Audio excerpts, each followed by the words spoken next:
तू हाँ कर या ना कर, तू है मेरी किरण। मतलब उसकी हाँ ना से मतलब ही नहीं है उसको। Sex is the most overrated thing in this world. मोहब्बत की वैल्यू सेक्स से बहुत ज्यादा है। एंड्रयू टेट भारत में भी कम नहीं है। एंड्रयू टेट को ऐसी रीच कभी नहीं मिली थी कि वो हर घर हर फोन के अंदर घुस जाए। देखिए, इस दुनिया में ना औरत होना बहुत मुश्किल काम है। आदमी होने के बहुत सारे अवैध फायदे हैं। जो ट्रीटमेंट तुम नहीं चाहते कि तुम्हारी माँ या बहन के साथ हो, वो अपनी वाइफ या गर्लफ्रेंड के साथ मत करना।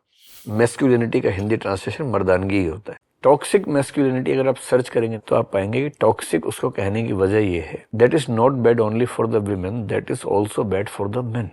टॉक्सिक मदरहुड भी होती है, टॉक्सिक वाइफ्स भी होती हैं। ये टॉक्सिसिटी उन्हीं का नुकसान नहीं करती, अपना भी करती है, क्योंकि ultimately there is no one who loves you. हमारी कंट्री के एजुकेशन सिस्टम में पढ़ाई नॉलेज देने के लिए नहीं, एग्जाम्स में मार्क्स पाने के लिए होती है। हम अच्छे स्टूडेंट्स बनने के लिए पूरा सिलेबस रट्टे से या चिट से निकाल लेते हैं, पर अच्छा इंसान कैसे बनते हैं ये किस सिलेबस में पढ़े और इसके लिए किस टीचर से ट्यूशन लें? क्योंकि लाइफ में ग्रेजुएट आपको कई टीचर करवा सकते हैं, पर लाइफ स्किल्स में ग्रेजुएट करवाने के लिए ऐसे टीचर चाहिए जो मार्क्स के साथ साथ आपकी जिंदगी में, आपके व्यक्तित्व में और आपकी इंसानियत में भी पर्सनल इंटरेस्ट दिखाएं। आज के हमारे गेस्ट ऐसे ही एक टीचर हैं जिन्होंने पूरे देश के युवाओं में पर्सनल इंटरेस्ट लिया है और जिनकी खुद की जर्नी सिर्फ सिखाने की नहीं, सीखने की भी रही है। I am so grateful today to have on our show one of India's most loved teachers, doctor Vikas Divyakirti sir. Thank you Nikhil, thank you, thanks for calling.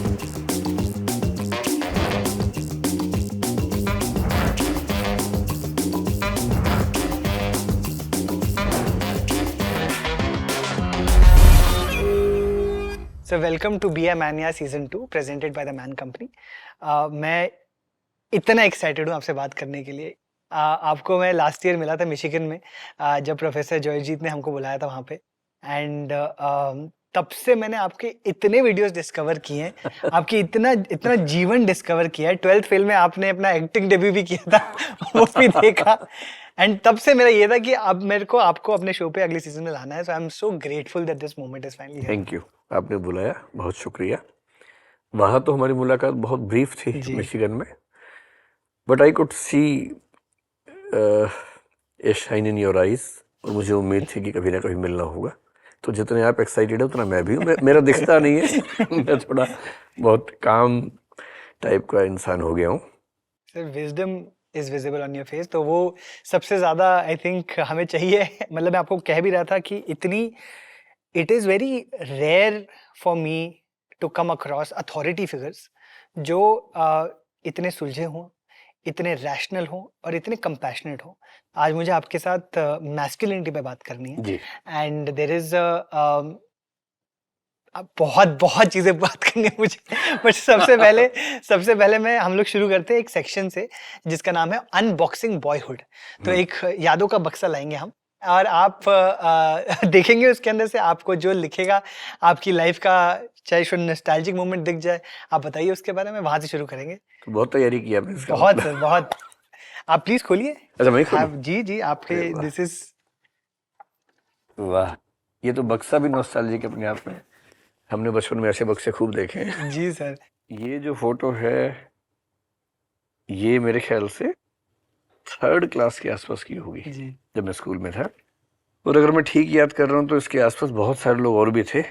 और ये हमारा एक फैमिली फोटो शूट हुआ था, फर्स्ट इन लाइफ। मेरी नानी आई हुई थी, मतलब मामा 3 हैं, वो तीनों थे, उनकी फैमिलीज थी, हमारी फैमिली थी। हम सब एक साथ अपने घर से थोड़ा दूर एक जगह गए, वहाँ फोटो शूट हुआ था। क्या ओकेजन क्या था इसका? सिर्फ ये था कि गर्मी की छुट्टियों में सब लोग हमारे घर आए हुए थे। तो उस जमाने में तो ऐसा होता था, तब एक साथ थे सब। फिर हम सब ने सोचा कि अब मैं तो क्या सोचूंगा, हम तो बच्चे थे। पेरेंट्स ने सोचा कि ऐसा मोमेंट बार बार नहीं आता, तो क्यों ना एक फ़ोटो खिंचवाई जाए। तो एक फ़ोटोग्राफर बुलाया गया। सब लोग कुर्सियाँ उठा के घर से करीब 300-400 मीटर दूर गए एक जगह जहाँ पेड़ पौधे भी थे, अच्छी बैकग्राउंड थी, वहाँ फिर सबने फ़ोटो खिंचवाई। भिवानी में था? भिवानी में, हाँ। 3rd क्लास का मतलब मैं रहूँगा उस समय शायद 7 साल का, यानी कि 1983 के आसपास की बात ये होगी। नहीं सॉरी, 80 के आसपास, मैं 73 का तो हूँ, है ना। Okay, this photo is with my father in law. उनका नाम श्री ललित कुमार वर्मा था। वो हार्ट पेशेंट थे और हमारी शादी के शायद 4 साल बाद उनकी मृत्यु हुई। तो ये उनकी जो ड्रेस भी है वो देख के भी आप समझ पा रहे होंगे, ये तबीयत जब उनकी खराब थी उस समय की फोटो है। तब मैं मूछ रखता था, जो मैन जो कहते हैं कि मर्द वही जो मूछ रखे, तो उस समय का दिमाग वही था हमारा। मेरे पापा के पास भी, मेरे पापा भी मूछ रखते थे बड़े होते हुए, तो मैंने भी देखकर मेरी जो अर्लीस्ट मेमोरीज हैं वही है, पापा रिबन्स पहनते थे और मूछ रखते थे और बाइक थी, तो वो देखकर मुझे वो इमेज, मेरी पहली इमेज जो मैस्कुलिनिटी की थी दिमाग में, वो पापा की एक लिटरली फोटो छपी हुई मेरे दिमाग के अंदर। क्योंकि बाइक बाइक होती है, बुलेट बुलेट होती है, वो तो और बुलेट का जो एड आता था उन दिनों, वो आता था क्योंकि मर्द खिलौनों से नहीं खेलते, ये उनकी टैगलाइन थी। ये भी नहीं पता। हाँ, तो मैस्कुलिनिटी का जो बड़ा खतरनाक कंसेप्ट हमारे समाज में, वो उस एड से भी बनता है, क्योंकि अगर आप मर्द हो तो बुलेट चलानी पड़ेगी। आपकी पहली अंडरस्टैंडिंग मतलब आपके पापा को देख के थी या आपके दादा नाना को देख? नहीं, मेरे पिताजी तो बहुत ही सॉफ्ट टाइप के व्यक्ति हैं। वो आमतौर पर सिर्फ सफ़ेद कपड़े पहनते थे, कुर्ता पजामा पहनते थे हमेशा, क्योंकि वो पढ़ाते थे, लिटरेचर पढ़ाते थे। तो हमारे घर में अच्छी बात यह कि हमें मैस्कुलिनिटी से बहुत दूर रखा गया, जो ट्रेडिशनल आइडिया होता है। हाँ, हम 3 भाई हैं, बहन हमारी नहीं है। माँ वर्किंग थी, पिताजी वर्किंग थे। तो जब एक मिडिल क्लास में आप हो, और मिडिल क्लास का क्राइसिस काफ़ी अलग होता है बाकी क्लासेस से, हम इतने अमीर नहीं थे कि हमारे घर में कोई काम करने वाला हो, हम इतने गरीब नहीं थे कि खाने की दिक्कत हो। तो हमने बचपन से ही, हम तीनों भाइयों ने घर के सारे काम किए हैं। एकदम वो बटा हुआ था, एक एक वीक में और रोस्टर चेंज होता था। तो हम तो बचपन से, कभी लड़कों ने या आपके भाइयों ने, आपने कभी कंप्लेन नहीं की कि हमें क्यों काम करवा रहे हो, हम तो लड़के हैं? नहीं, मतलब जब तक हमें लड़के होने का एहसास होता उसके पहले से हम काम कर रहे थे। वो भाव कहाँ से आता है? बेस्ट। और ये भी तो है ना कि भाई जब हमारी माँ घर में अकेली वुमन वो हैं, हम 4 लोग मेल्स हैं, वो नौकरी भी करेंगी, सारा काम भी वही करेंगी, ये तो गलत बात है। None of us has any kind of shame to do domestic work, being the male. वो उस चीज से तो हम बचे हुए। ये हमारी बस शादी हुई ही थी, उन दिनों की फोटो। मैं उस समय होम मिनिस्ट्री में काम करता था। ये जो बैग टंगा हुआ है, ये वही बैग है जो मैं होम मिनिस्ट्री में लेके जाता था। मेरे पास बाइक थी, बुलेट नहीं थी, स्प्लेंडर मेरी बाइक थी, वो आज भी रखी हुई है मेरे पास, मतलब चलती तो नहीं। तो उस बाइक से हमने जिंदगी के बहुत खूबसूरत पल जिए, उसी से मैं अपने ऑफिस जाया करता था। तो ये उसी दौर की फोटो है। ये कहाँ पे थी? ये दिल्ली में हडसन लेन एक जगह है जी। अगर आप DU जानते हो, दिल्ली यूनिवर्सिटी, उससे करीब 500 मीटर दूर वहीं एक छत पे 2 रूम सेट था, हम रहते थे वहाँ। तो ये फोटो वहीं का है। अगर मैं ठीक याद कर रहा हूँ तो ये वो स्कूटर है जो मेरे पिताजी के पास था, हमारा पहला स्कूटर। हमारी जिंदगी में जो 2 व्हीलर्स आए तो स्कूटर से आए। उस समय बड़ा मुश्किल होता था। ये बजाज सुपर स्कूटर है, उसकी बुकिंग होती थी। बुकिंग करवाई हमारे फादर ने, उसके 8 साल के बाद नंबर आया जी। तो ये जब स्कूटर आया था तो हम घर में सब बड़े उत्साहित थे, और इसी में मैंने ड्राइविंग सीखी थी। मैं लगभग 8वीं क्लास में जब स्कूल में था, मैं तब से ड्राइविंग कर रहा हूँ। हालांकि इलीगल था, पर उस समय कोई पूछता भी नहीं था, कभी लाइसेंस पूछा भी नहीं। काइनेटिक मैंने भी चलाई है। हाँ, नहीं, मैंने तो ये चलाया पूरा, हमने तो पूरा गियर वाला चलाया। So till the time I left my school I was an expert driver. मैं खूब ड्राइव करता था। हाँ, ये बढ़िया है। ये हमारे स्कूल में ऐसा होता था कि ऐसा आग का गोला होता था, उसमें 3 होते थे, ये सिंगल है ना, उसमें एक ऐसे 2 इक्वल, एक बीच में ऊपर जी। तो 3 बच्चे एक साथ दौड़ते थे। बीच वाले के लिए स्प्रिंग बोर्ड होता था, साइड वाले बिना स्प्रिंग बोर्ड के होते थे क्योंकि नीचे होते थे। उस आग के गोले के अंदर से जंप करना होता था। आगे गद्दे रखे होते थे ताकि जब गिरें तो चोट ना लगे, सिर के बल उसमें वो एक बार घूम के खड़े होते थे। ये आपको डर नहीं लगता था ये सब? इसमें इतना डर लगता था कि अपना ही ध्यान रहता था, बाकी सब याद ही नहीं रहता था। एक बार जब पहली बार मुझे इसके लिए कहा गया, मेरे फादर बड़े करेजियस आदमी हैं, मदर भी, पिताजी का जोर रहता था कि हम लोग थोड़ा सा साहसी भी बने। तो जिम्नास्टिक्स में हम थे, और भी वो कई चीजें करते थे। जैसे एक बार घर की छत पे खड़ा कर दिया सारे बच्चों को, लड़के भी लड़कियां भी, आसपास 10-15 बच्चे गली मोहल्ले के, बोले नीचे जंप करो छत से, नीचे मिट्टी थी, अब कौन जंप करे, तो फिर मोटिवेट करने के लिए बोले कि जो जंप करेगा 25 पैसे दूंगा। 25 पैसे बड़ी भी चीज थी उस जमाने में। 25 पैसे का मतलब आज का मान लीजिए कि 50 रुपए के आसपास, या उस समय 1 रुपए में 16 गोलगप्पे आते थे, तो 25 पैसे के 4 गोलगप्पे, इससे आप अंदाजा लगा लीजिए आजकल 4 गोलगप्पे 10-20 रुपए के आते होंगे। बिल्कुल। तो उस लालच में फिर मैं छत से कूद गया। छत से? छत का मतलब 12 फीट के आसपास, एक फ्लोर जैसे होता है, और मिट्टी में कूदना था। अच्छा, कूद गए तो कॉन्फिडेंस और आ गया, बाकी थोड़ा बच्चे डर रहे थे, मैं फिर गया, फिर कूदा कि 50 पैसे हो गए मेरे। तो उसके बाद जो लाइन लगी, सारे लड़के लड़कियां हमारे मोहल्ले के धनाधन सब कूदे और सबका डर खत्म हो गया। तो डर खत्म करने के मामले में मैं अपने पिताजी को श्रेय दूंगा, उन्होंने बड़ी मेहनत की, और ये आग का गोला भी उनका आइडिया था, स्कूल का आइडिया था। तो ये आप, मेरे को थोड़ा डायकॉटमी दिख रहा है कि एक तरीके से आपके फादर हिंदी साहित्य पढ़ा रहे हैं, हाँ। दूसरे में आपको कह रहे हैं कोई बात नहीं बेटा, जाओ आग के गोले से क्या हो। नहीं, उस आग के गोले में कोई रिस्क ऐसा था नहीं। फिर भी मतलब ये जो एक्टिविटीज कराना, हाँ। मतलब या तो आपके टिपिकली आइडिया होता है कि आदमी एक तरीके होते हैं, चंचल हो सकते हैं, या थोड़े अल्फा हो सकते हैं, पेट्रियार्कल हो सकते हैं वगैरह। आपका जितना मुझे समझ आ रहा है कि वो दोनों शायद थे उनके अंदर। पेट्रियार्की हमारे घर में थी, कुछ पैरामीटर्स पे हो सकता है, कुछ बड़े फैसलों में पिताजी की चलती भी थी, कई मामलों में माँ की खूब चलती थी, और क्योंकि न्यूक्लियर फैमिली थी, डेमोक्रेसी हमारे घर में ठीक ठाक रही है। जब हम थोड़े बड़े हुए तो हमारी राय का बड़ा सम्मान हुआ, हमसे पूछ के फैसले हुए, यहाँ तक कि कई बड़े फैसले हम बच्चों ने जब मिल के बात कर ली तो उनको माना गया। थोड़ा बहुत तो एक जिसको बोलते हैं कॉम्प्लिसिट पैट्रियार्की, वो तो होती है, जो बहुत माइन्यूटली देखेंगे तो नजर आ जाएगी। जैसे घर के फैसले, मैं अक्सर ये पढ़ाते हुए बताता हूँ कि मदर्स भी खूब फैसले करती हैं, पर वो फैसले उतने बड़े मैग्नीट्यूड के नहीं होते। जैसे किस से रिश्ता कितना रखना है, किसी शादी में क्या देना है क्या नहीं देना, किससे मिलना किससे नहीं मिलना है, वो सब वो करेंगी। फूड हैबिट्स वो डिसाइड कर लेंगी। लेकिन जब बात आएगी प्रॉपर्टी के परचेज की, तो या तो इसलिए कि विमेन की फाइनेंशियल ट्रेनिंग बहुत कम होती है, उनको ये भी लगता है कि ये मुझे समझ में नहीं आता, आप देख लो, तो जनरली वो मतलब जो मेल्स हैं घर के, उनके हाथ में आ जाता है। But I am lucky that we did not have a visible and explicit patriarchy in our home. तो ये मुझे इनफैक्ट जब बचपन में होते हैं, जितना मुझे, मेरे साथ भी ऐसा हुआ है, जब बड़े हो रहे हैं और कई ऐसी चीजें होती हैं जो जब आप कर पाओ तो बड़ी अच्छी बात है, फिर हाँ। तो लगता है कि ये चलो एक्सपीरियंस हो गया, तजुर्बा हो गया। अगर आप नहीं कर पाओ तो फिर आपको कहा जाता है कि आर यू मैन इनफ, तुम अगर लड़के हो तो कैसे नहीं कर पाते। आपको कब कोई ऐसा याद है जो एक मार्कर ऑफ मैस्कुलिनिटी जैसे हो कि अगर तुम ये नहीं करोगे?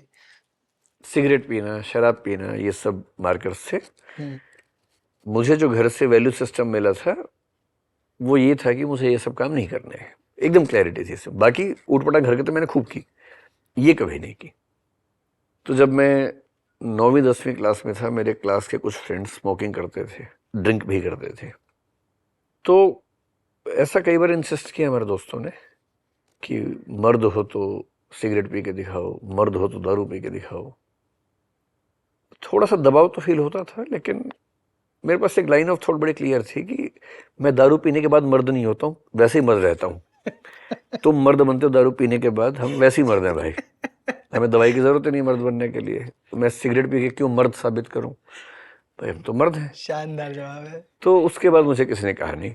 फिर मैं जब मेरे दिल्ली में हॉस्टल में आया, वहाँ हर फ्राइडे का नियम था, हॉस्टल के दोस्त शराब लाते थे, सब लोग पीते थे। उन्होंने 1-2 बार मुझे कहा, मैंने जब कहा कि मैं नहीं पीऊंगा तो उसके बाद बात खत्म हो गई। फिर दबाव पड़ना, एक बार की बात होती है, कोई दबाव डालेगा आपके ऊपर। हमें क्लैरिटी थी कि ड्रग्स में नहीं जाने, चाहे कुछ भी हो। ड्रग्स हमारे समय में बड़ी प्रॉब्लम थी भी नहीं वैसे, बट ये नॉन नेगोशिएबल था।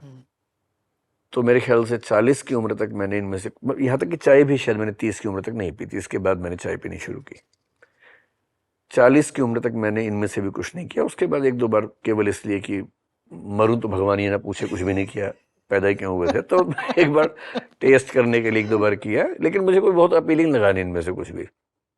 मतलब मुझे टाइम की और पैसे की वेस्टेज लगती है। मुझे सर, मैंने भी आज तक कभी ना सिगरेट पिए ना जनरल दारू पिए, पर मुझे मेरा भी आपने जैसे वैल्यू सिस्टम बोला, एक मेरा भी मदर से ही आया है। और मुझे यही था कि I don't want to ever let my mother down. हमेशा मेरे दिमाग में ये पीछे चलता रहता था कि इतने प्यार, बिकॉज मेरी मदर तो होम मेकर हैं, होम मेकर रही हैं, एंड उनको एंड आई वुड सी कितने मुश्किल से, मैं और मेरा छोटा भाई थे, उनको कितनी मुश्किल से हमको उन्होंने बड़ा किया, इंसान बनाया, जो आज बने हैं उन्हीं की वजह से बने। And after seeing everything that she would do for us, ये तो मैं मान ही सकता हूँ, मतलब मैं इतना एक्सप्लिसिट होकर ये बात नहीं बोल पाऊंगा, पर वो सटल तरीके से वैल्यूज ऐसी हमारे घर में बन चुकी थी कि मेरे ख्याल से हम तीनों भाइयों ने इससे बड़ा ध्यान रखा।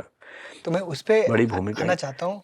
ये आपने भारत और पाकिस्तान का नक्शा और ये जो अनडिवाइडेड पंजाब है जी, इसकी मेमोरी तो ऐसी खास नहीं है, पर मेरी बड़ी इच्छा है वहाँ जाने की। वजह यह है कि जब भारत आज़ाद हुआ तो उस समय मेरे दादाजी और नाना जी, दादी जी, नानी जी, वो सब बॉर्डर के उस हिस्से में रहते थे जो पाकिस्तान हो गया। तो पाकिस्तान वाले पंजाब में कमिश्नरी थी मुल्तान, उसमें एक ज़िला था मुजफ्फरगढ़, उसमें एक तहसील थी सीतपुर, मुझे पूरा याद है।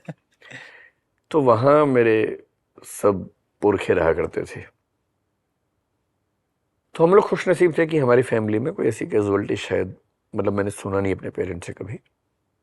तो फिर अमृतसर से दिल्ली के रास्ते में लोग आमतौर पर सेटल हुए। आपने बताया कि आपकी फैमिली भी मेरी उसी फैमिली भी बैकग्राउंड वहीं से है ना। जी। तो कुछ लोग सेटल हुए कुरुक्षेत्र में, कुछ हुए पानीपत में, करनाल में, सोनीपत में, कुछ दिल्ली में आ गए। तो हमारा ननिहाल गन्नौर में, तो मेरी बचपन की सबसे सुंदर मेमोरीज गन्नौर की हैं। मतलब छुट्टियां होती नानी के पास जाना मेरा सबसे प्रिय काम था। तो मेरा मन सिर्फ ये करता है कि मैं उन गलियों को देखूं जहां मेरे माँ और पिताजी बचपन में खेलते थे। पिताजी जब मुझे सुनाते हैं तो बताते हैं कि उसमें एक गली के कोने पर एक बड़ा सा घर था, उस गली के अंदर दूसरा घर हमारा था बड़ा सा। वो उनको ऐसे ऐसे याद है। और ये फीलिंग तो होती है कि हम बेसिकली जहाँ से हैं एक बार वहाँ की मिट्टी को देख तो लें कैसी है। मतलब मैं जाऊँगा तो फिर मैं उस जेल को भी देखूंगा जहाँ भगत सिंह को फांसी हुई थी। मैं बहुत सारी चीज़ें देखूंगा, लाहौर ज़रूर जाऊँगा। तो लेकिन उस तहसील में एक बार घूम के आने की इच्छा है जहाँ मेरे पेरेंट्स का बचपन गुजरा है। जी, तो खेलकूद की बात हो रही थी, अगर आपको कुछ इसमें और दिखता है। इसमें जो सबसे इंटरेस्टिंग चीज़ है एक तो ये है, ये टेबल टेनिस मैंने बहुत बहुत ज़्यादा खेला है और लगभग उतना ही ये जो बॉल है ना, मुझे नहीं पता आजकल ये बॉल होती है कि नहीं होती है, इसको लेदर की बॉल बोलते हैं। तो जब हम बड़े हो रहे थे पहले कॉर्क की बॉल आती थी, आपको शायद पता होगा। बिल्कुल बिल्कुल। और मतलब अगर आप अच्छी बॉल से खेलें और ठीक से खेलें, तेज शॉट्स मारें, तो 2-3 घंटे में क्रैक हो जाती थी। अच्छा, हम सब की पॉकेट मनी उस समय 25 पैसे हुआ करती थी। ये 22 रुपए की बॉल, आप समझ सकते हैं कितनी बड़ी चीज़ है। तो हमारे गली मोहल्ले में जो रूल था, टीम्स थी, हमारी गली की टीम थी, मैं उसका कैप्टन भी रहा हूँ। मैं क्रिकेट ठीक खेल लेता था, बॉलिंग भी बैटिंग भी। तो नियम ये था कि एक बॉल खरीदी जाएगी, दोनों टीम मिलके खरीदेंगे। 11 लोग ये 11 लोग ये, 22 लोग हैं, 1-1 रुपये सब देंगे। 22 रुपए की बॉल आएगी, उससे मैच खेलेंगे, जो जीतेगा बॉल उसकी, उस टीम की। तो हमने ये हमारे लिए वो जीतने हारने का मामला हुआ करता था। तो भिवानी के अंदर पता है स्पोर्ट्स तो ऑब्वियसली हरियाणा के अंदर आप काफी उस समय उतना नहीं था भिवानी में, लेकिन हाँ हमारे टाइम पे एक स्टेडियम वहाँ बन गया था, भीम स्टेडियम, और वो एक्टिविटीज शुरू हो रही थी उस समय। अब तो वो बॉक्सिंग का मतलब इंडिया का नंबर 1 शहर है। मेरा सवाल एक्चुअली आपसे था कि एक तो हरियाणा का जितना मैं भी करनाल से हूँ और कुरुक्षेत्र में मैंने पढ़ाई की है, तो मैं इतना तो जान गया हूँ कि चाहे लोग वहाँ पर बहुत दिलदार होते हैं, बट एक लड़कियों को लेकर एटलीस्ट एक ज़माने तक तो रहा है काफ़ी पेट्रियार्कल आइडिया। हाँ, लड़कियों को लेकर हरियाणा के अंदर फीमेल फीटिसाइड रेट्स कितना बड़ा था एक ज़माने में, सबसे ज़्यादा है। ऑफ कोर्स अब तो women sports people also coming from Haryana, तो काफ़ी चेंज बदलाव तो आए हैं, पर एक पेट्रियार्कल माइंडसेट था एक तो सबसे पहले I would love to know, जब आप उस समय जब बड़े हो रहे थे आसपास आप देखते थे ये इनइक्वालिटी, आपको अंडरस्टैंडिंग थी इस इनइक्वालिटी की? हमारे आसपास जो फैमिलीज थी, मुझे ध्यान है कि उनमें से कुछ फैमिलीज में जहाँ भाई और बहन दोनों थे, कहीं कहीं ट्रीटमेंट अलग था। जैसे भाई का जन्मदिन है तो बहुत बड़े लेवल पर सेलिब्रेट होगा, बहन का तो शायद नहीं होगा। भाई के पास एक मोटरसाइकिल है या साइकिल है, बहनों के पास वो चीज़ नहीं होगी। हमारा स्कूल भी सीबीएसई बोर्ड का था, और सीबीएसई बोर्ड के स्कूल में क्या होता है कि एक थोड़ा सा जो कल्चर होती है अलग हो जाती है। कोविड स्कूल था आपका? कोविड हुआ था जब मैं 8वीं क्लास में, तब कोविड हुआ था। पर हाँ, ये एहसास बड़ा इम्पोर्टेंट था उस समय कि हम एक ऐसी क्लास में पढ़ते हैं जहाँ लड़के लड़कियाँ साथ साथ पढ़ते हैं। बातचीत ज़्यादा नहीं होती थी, लड़कियों की दुनिया अलग थी, लड़कों की अलग दुनिया थी। लड़के लड़कियों के बारे में बात करते थे, लड़कियाँ लड़कों के बारे में बात करती होंगी, मेरा अनुमान है। आपस में कम बातचीत, और यदि अगर कोई बात कर ले, जैसे किसी ने लड़की से पेन मांग लिया, तो वो क्लास का सबसे बड़ा वीर बच्चा माना जाता था कि उसको परमवीर चक्र मिल जाएगा। जैसे सर मैं तो कुरुक्षेत्र में पढ़ा हुआ हूँ, एनआईटी कुरुक्षेत्र में मैंने इंजीनियरिंग की है, जहाँ पर अगर आपने लड़की से बात कर ली हाँ, तो वहां पर मेरे तो ऐसे ऐसे किस्से हैं कि मतलब मैंने एक लड़की, लिटरली ऐसा हुआ है मेरे साथ कि एक लड़की से पहले दिन पे मैंने अच्छी बात हो गई क्योंकि रोल नंबर पास में था, तो मैंने नंबर मांग लिया, मैंने कहा चलो we should keep in touch. And उस दिन रात को मेरे कमरे के अंदर ऐसे 10-15 हरियाणवी लड़के आ गए और उनका क्वेश्चन ये था, सवाल ये था कि तेरी हिम्मत कैसे हुई? ये हिम्मत नहीं, सीधे भाभी बोला होगा कि भाभी से। एग्जैक्टली तो एक लड़के ने बोला तुझे पता कि तेरी भाभी है। तेरी भाभी है। मैंने कहा, मुझे तो कुछ आइडिया नहीं है। और फिर अब सर, अब सबसे जो फनी बात इसकी है कि वो 15 लड़कों ने आके मुझे धमकाया, फिर वो चले गए। थोड़ी देर बाद ना एक लड़का आया जिसकी वो अपेरेंटली पार्टनर थी, तो वो लड़का आया मेरे को बोलने के लिए, तूने नंबर लिया कैसे? मैंने कहा भाई मैंने सॉरी बोल दिया है, मैंने डिलीट कर दिया, वापस क्यों ये बात छेड़ रही है? तो वो मेरे को बोलता है कि तूने, नहीं मैं पूछ रहा हूँ कैसे लेते नंबर? मैंने कैसे लेते मतलब, मैंने कहा तुम तो जानते हो, तुम्हारे पास तो है। कि तो वो नहीं जानती कि वो भाभी है। ये लोग जानते हैं, लड़के लोग आपस में डिसाइड कर रहे थे लड़कों को। हाँ, ये मेरे वाली है, तेरे वाली है, ये तेरी भाभी, ये मेरी भाभी। मैं पहली बार देख रहा था, मैं तो पूरा। लेकिन कुछ लड़कियां भी करती हैं कि ये तुम्हारे जीजू है, वो तुम्हारे जीजू तो है, है ही, वो भी करती हैं, लेकिन लड़कों में ज्यादा चलता है। नहीं बट मेरा आपका जैसे पहली बार जब आपने लड़कियों के साथ कोएड के अंदर बात शुरू की, अंडरस्टैंडिंग शुरू की, वाज देयर आपको एहसास कब शुरू हुआ कि लड़के लड़कियां अलग हैं? 5वीं 6वीं क्लास में आइडिया हो गया था कि ये अलग हैं। और स्कूलों में होता है 5वीं 6वीं क्लास में गैंग होता है, गैंग में एक ज्ञानी आदमी में आता है जो बाहर से ज्ञान लेके आता है। तो 5वीं 6वीं क्लास में एक बच्चा था हमारी क्लास में जो ऊट पटांग चीजें लेके आता था स्कूल में। फिर 3-4 बच्चे झुंड बना के पेड़ों के पास जाके देखते थे क्या है, फोटो क्या है, टेक्स्ट क्या है, कहानी क्या है। फिर धीरे धीरे कोविड हुआ, क्योंकि मैं टेबल टेनिस भी खेलता था। टेबल टेनिस में कुछ लड़कियां थी तो हम मैचेस भी कभी कभी करते थे, जो कि बहुत बड़ी प्रिविलेज थी हमारे स्कूल में। तो वो सब, मतलब I was lucky enough to have some conversations with girls, जो कि आमतौर पे हमारे स्कूल में पॉसिबल नहीं था। तो ये तो होता है कि जब आप बहुत दूर किए जाएंगे तो आकर्षण ज़्यादा बढ़ेगा। अट्रैक्शन दरअसल, मतलब मुझे लगता है जैसे कुछ लोग कहते हैं sex is the most overrated thing in this world, and I agree with this. सही बात यह है कि जिंदगी की 1000 चीज़ों में से एक चीज़ सेक्स भी है जी। मोहब्बत की वैल्यू सेक्स से बहुत ज़्यादा है, उसकी बात कोई नहीं कर रहा है। और 7वीं 8वीं क्लास में लड़कों का दिमाग ऐसा हो जाता है कि उनको एक ही चीज़ नज़र आती है, केवल फिजिकल प्लेजर। मिलना है नहीं अभी, दिमाग में वही चलता रहेगा, कहानियां सुनते रहेंगे, कुछ फिल्में ऊट पटांग उस समय देखनी शुरू कर देते हैं। एक समय के बाद ये भी होता है कि आपको कोई लड़की एक इंडिविजुअल नजर नहीं आती है, वो केवल एक बॉडी नजर आती है, जिसको हम ऑब्जेक्टिफिकेशन कहते हैं जनरली। उस दौर से सब गुजरते हैं, बिल्कुल हम भी उस दौर से गुजरे हैं। ये भी होता है कि कोई लड़की आपके साथ बात करती है और किस दिन बात करने से मना कर दे तो आप सीधे मान लेते हैं कि वो जरूर एक प्रोस्टिट्यूट है और किसी और के साथ वो जुड़ गई होगी। दीनी मान तो होता ही नहीं इन लोगों का।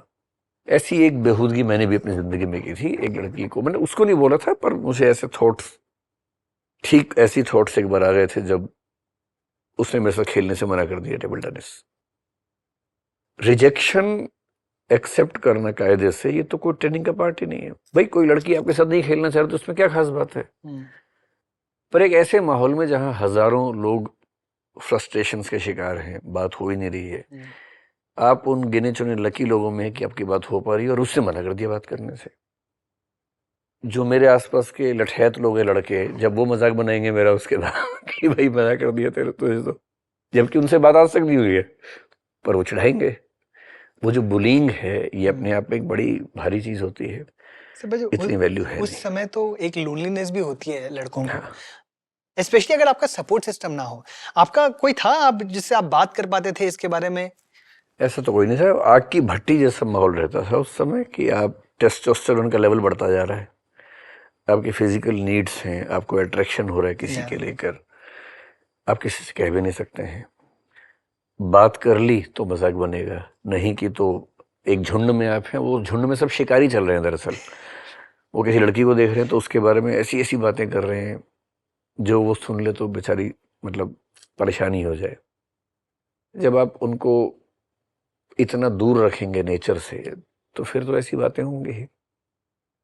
मेरा ख्याल है कि एजुकेशन सिस्टम में बहुत ज़रूरी है कि कोएड, और कोएड ऐसा नहीं कि केवल एक स्कूल में पढ़ते हैं, जिसमें बातचीत हो। बिल्कुल। देखिए सिंपल सी बात है, अट्रैक्शन तभी तक है जब तक कुछ नया है आपके लिए। मैं जब स्कूल टाइम पर दिल्ली में पहली बार आया था, पहली बार देखा कि लड़कियां जीन्स भी पहनती हैं। हमारे शहर में तो ऐसा नहीं होता था।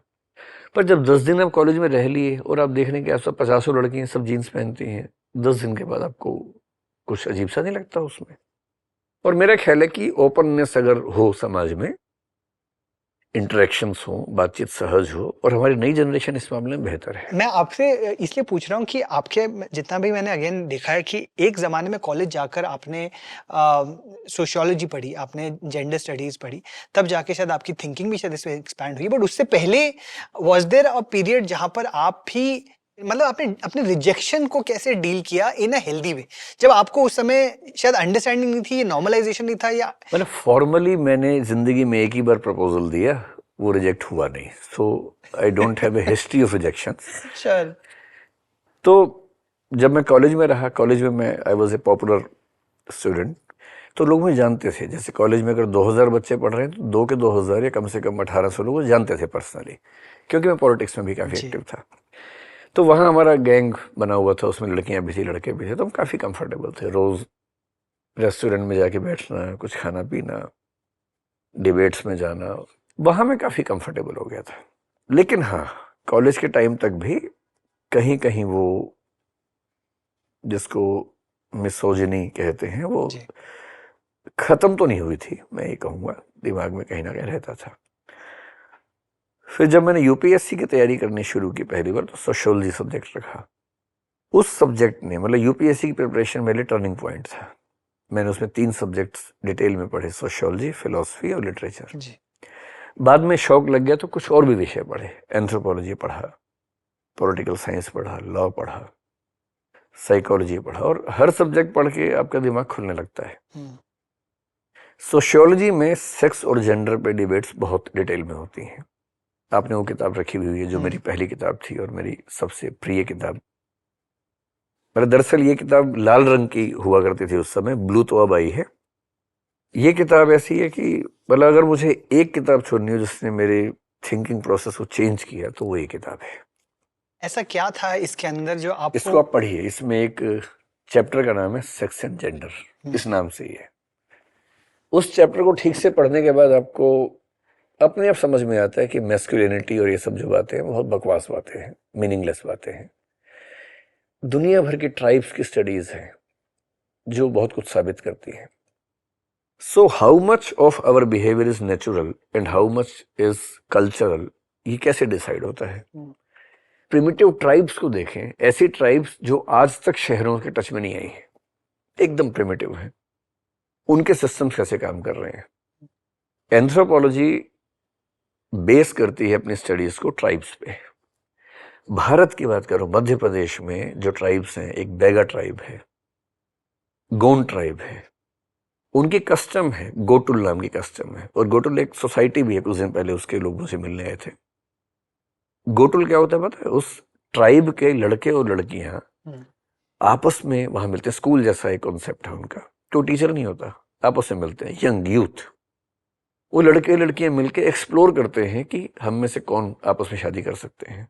दे डेट ईच अदर, और उस डेटिंग के बाद वो डिसाइड करते हैं कौन शादी करेगा, कोर्टशिप जिसको हम बोलते हैं। हम कहते हैं कि टिंडर हमारे जमाने में, हम बड़े कमाल के लोग हैं, टिंडर के पापा वहां पर बैठे हुए हैं और सोसाइटी में एक्सेप्टेड है। बड़े बूढ़े बच्चों को भेजते हैं कि जाओ बेटा होटल में जाओ, लड़के लड़कियां वहां जाते हैं, साथ में समय गुजारते हैं, फिर डिसाइड करते हैं शादी करनी कि नहीं करनी है। उनको हम ट्राइब कह रहे हैं, ट्राइब तो हम हैं। अगर ट्राइब का मतलब पिछड़ा होना है तो हमारा बिहेवियर ज्यादा पिछड़ा हुआ है, वो तो ज्यादा प्रोग्रेसिव है हमसे। So anthropology gives us insights about how basically men and women should behave. मेरा सर आपसे सवाल ये है कि ये थॉट्स तो ऑब्वियसली बहुत प्रोग्रेसिव हैं, ये आइडियाज बहुत इवॉल्व्ड हैं, पर एट द सेम टाइम आपने जैसे कहा, आप जितना पढ़ते हैं, जितनी लोगों से बातचीत होती है, जितनी आप दुनिया देखते हैं, आपको समझ आता है आप कितने छोटे हो। हाँ. और आपको समझ आता है कि आपकी थिंकिंग कितनी छोटी है। आपकी थिंकिंग तब इवॉल्व होती है, बट जब when you are 20s, when you are a young boy and you are a young blooded man, और हॉट ब्लडेड यंग मैन जो कहते हैं, कैसे आपने मानना शुरू कर दिया कि हाँ, ये सोशियोलॉजी बोल रहा है, ठीक बोल रहा है, ये फिलोसफर भी सही बोल रहे हैं, और ये ट्राइब वाली चीजें भी सही हैं? जब मुझे पढ़ने का शौक पहली बार हुआ, चीजें वहीं से बदली। And to begin with, before studying sociology, I studied Osho for the first time. Okay. He was the first impact on my mind. मैं लॉजिकल बचपन से रहा हूं क्योंकि मैं डिबेटिंग में था। So if you tell me something which has a logic, which I can't refute, I will accept you. मैंने डिबेटिंग में ये भी सीखा कि अगर आप गलत हो तो भी हार मान लो। You have not to prove yourself even when you are wrong. When I read Osho, Osho में क्या कि ओशो आपका दिमाग खोल देते हैं। ओशो के लॉजिक्स बड़े इंटरेस्टिंग है, आर्गुमेंट्स बड़े इंटरेस्टिंग है, but there are some contradiction, क्योंकि उन्होंने लिखा नहीं, सिर्फ बोला, और उसमें जब आप 20, 30, 40 साल तक बोलते रहेंगे तो कई चीजें आपस में कॉन्ट्रडिक्ट करती हैं। पर ये तो एक सिस्टमेटिक स्टडी है सोशियोलॉजी। जब इसमें पढ़ा सेक्स एंड जेंडर दो अलग चीजें, और जैसे ही उस एक पेज को पढ़ा मुझे लगा कि ये तो, अब तक गधे बने हुए थे हम तो अब समझ में आया। और वो ये बताता है कि जो आदमी औरत के डिफरेंसेस हैं सोसाइटी में, उनमें से कम 80-90% they have nothing to do with the nature और द बायोलॉजिकल डिफरेंसेस। ये बायोलॉजिकल डिफरेंस है कि बच्चे को जन्म औरत देगी, उसको दूध मां पिलाएगी। इन दो के अलावा बायोलॉजिकल डिफरेंस ऑलमोस्ट जीरो है। घर के अंदर का काम औरत ही करेगी, ये बायोलॉजिकल नहीं है। करेक्ट। प्रॉपर्टी वाले काम, पावर वाले काम, पॉलिटिक्स में मेल रहेगा, एकेडमिक्स में मेल रहेगा, ये बायोलॉजिकल नहीं है, ये कल्चरल है। And gender is the cultural construct. इसलिए a good feminist would always say the gender differences which are illogical, which are cultural, that have to be eliminated. उनको ठीक करने की जरूरत है, और हमें अपने आसपास कोशिश करनी चाहिए कि इन चीजों को थोड़ा रिड्यूस करें, ना कि बढ़ाएं। आसपास जब लड़कियों के साथ आपकी जो फ्रेंडशिप होनी शुरू हुई, ये नॉलेज से आपकी फ्रेंडशिप्स कैसे इवॉल्व हुई? आपकी understanding of women around you किस तरीके से, आपके बिहेवियर, आपकी दोस्तियां गहरी हुई या फिर चेंज हुई? देखिए, इस दुनिया में ना औरत होना बहुत मुश्किल काम है। आदमी होने के बहुत सारे अवैध फायदे हैं जो हमें मुफ्त में मिले हुए हैं। अगर ईमानदारी से समझ लें तो समझदारी है, नहीं तो लठैती करने में तो कोई दिक्कत है नहीं। मुझे हर महीने 5 दिन पीरियड्स नहीं झेलने पड़ते, तो मेरी जिंदगी का 16.6% टाइम बच गया जो उनका नहीं बचा। मुझे बच्चा पैदा करने के लिए जो मेरी भूमिका है वो केवल कुछ मिनट की है। मुझे 9 महीने बच्चा पेट में पालना नहीं है, उसके बाद अगले कुछ साल तक उसको दूध नहीं पिलाना है, तो मेरी जिम्मेदारियां बहुत कम है। मैं मौज मस्ती कर सकता हूं, जितनी चाहूं कर लूंगा। बच्चा ठीक से नहीं पढ़ेगा, ठीक से नहीं बढ़ेगा, तो मुझे कोई दोष नहीं देने वाला है। दोष पूरा वाइफ का आएगा, क्योंकि ये मान लिया गया कि नर्चरिंग करना उन्हीं का काम है। ऐसी हजारों चीजें हैं। और जैसे ही आपको रियलाइज होता है कि अरे यार, सिर्फ एक वाई क्रोमोसोम से बच गया मैं, तो आपको इतना सेंसिटिव होना चाहिए कि जो नहीं बचा आप एम्पैथी कम से कम रखें। और समझें कि अगर उसको 5 दिन परेशानी होती है तो वो परेशानी केवल उसकी जिम्मेदारी नहीं है, वो पूरे समाज की जिम्मेदारी है।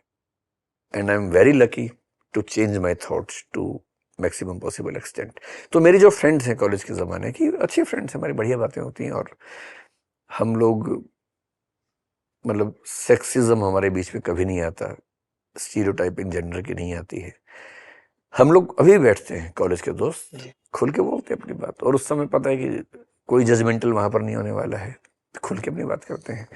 And that is a very relieving thing, specially for the women, क्योंकि मेन के पास कम से कम अपनी बात कहने के रास्ते ज़्यादा हैं समाज में, विमेन के पास कम है।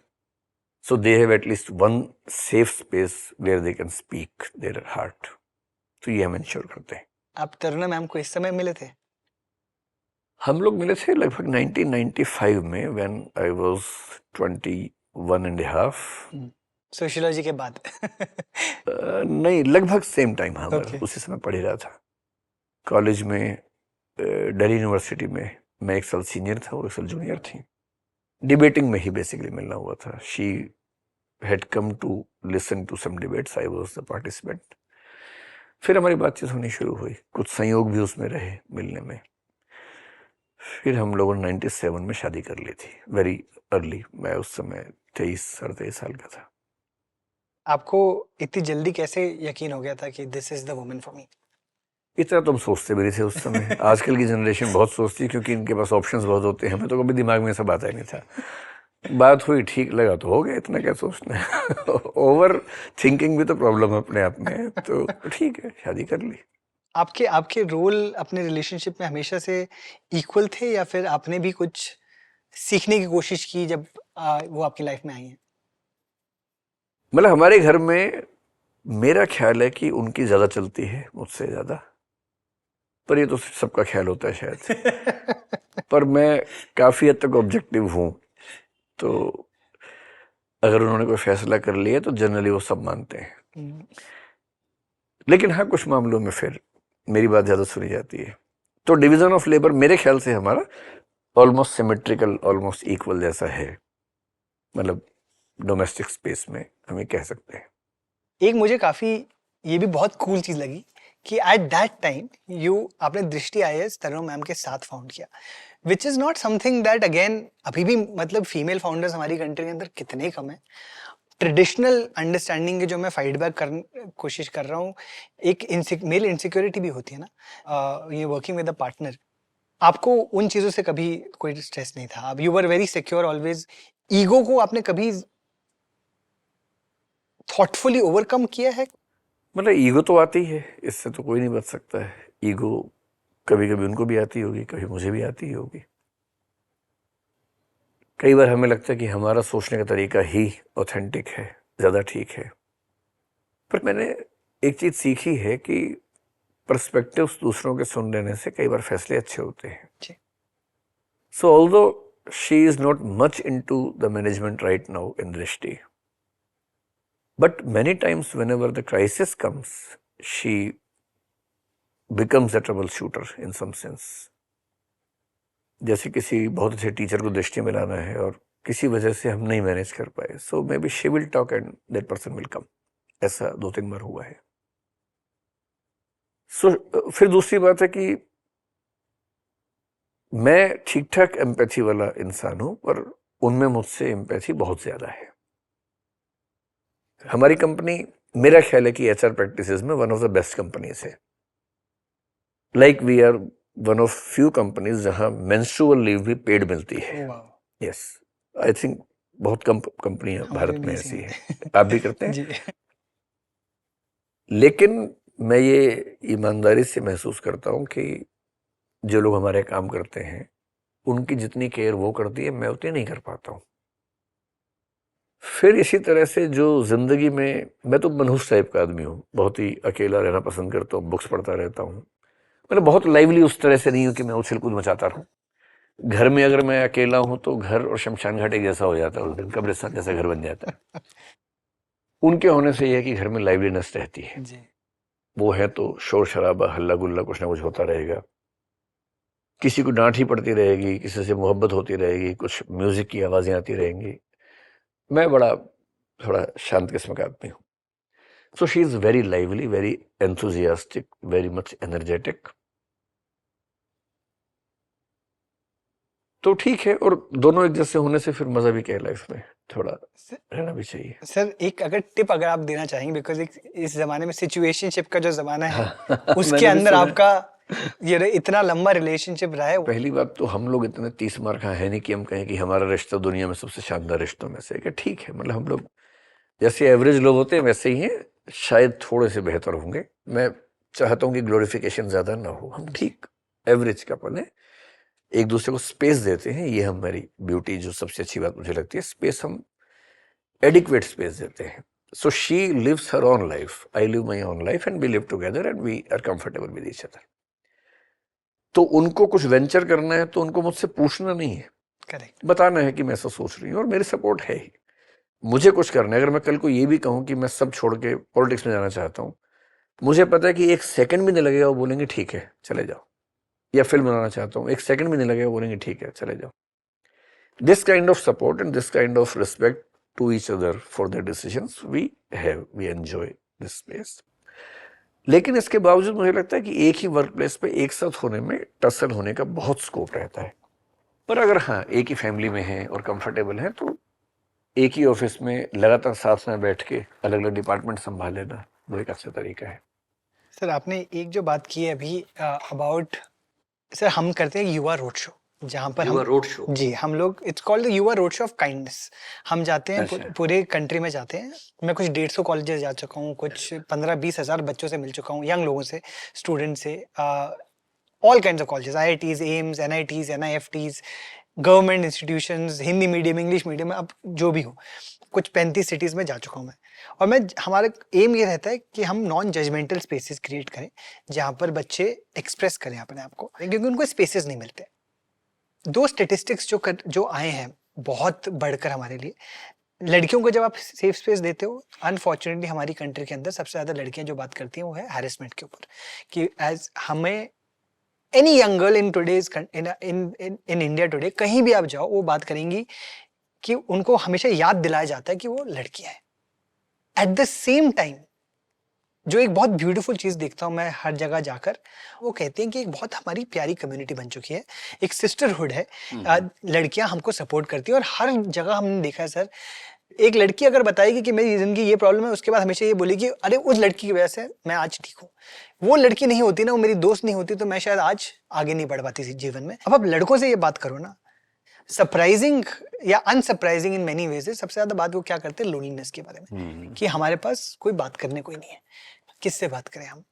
और विद इन दैट जब ये बोल भी रहे होते हैं ना, कोई ऐसा लड़का नहीं है जो आके उनको प्यार दिखाए, कोई ऐसा लड़का नहीं है जो आके हक दे, विच इज व्हाट लड़कियां को झप्पियां मिलती हैं जोर जोर से, लड़कियां रो रही हैं एक दूसरे के साथ कि I am here for you, I am here. कोई ऐसा लड़का नहीं है जो उठकर बोलेगा कि यार कोई बात नहीं मैं हूं ना. एक दूसरे को बोल रहे हैं कि मैं लोनली हूं, बट एक दूसरे के साथ वो स्पेस क्रिएट नहीं कर पा रहे. कितने लड़कों ने मुझे बोला है, मुझे आज तक इसने जिंदगी में, मेरे पेरेंट्स ने मुझे आई लव यू नहीं बोला.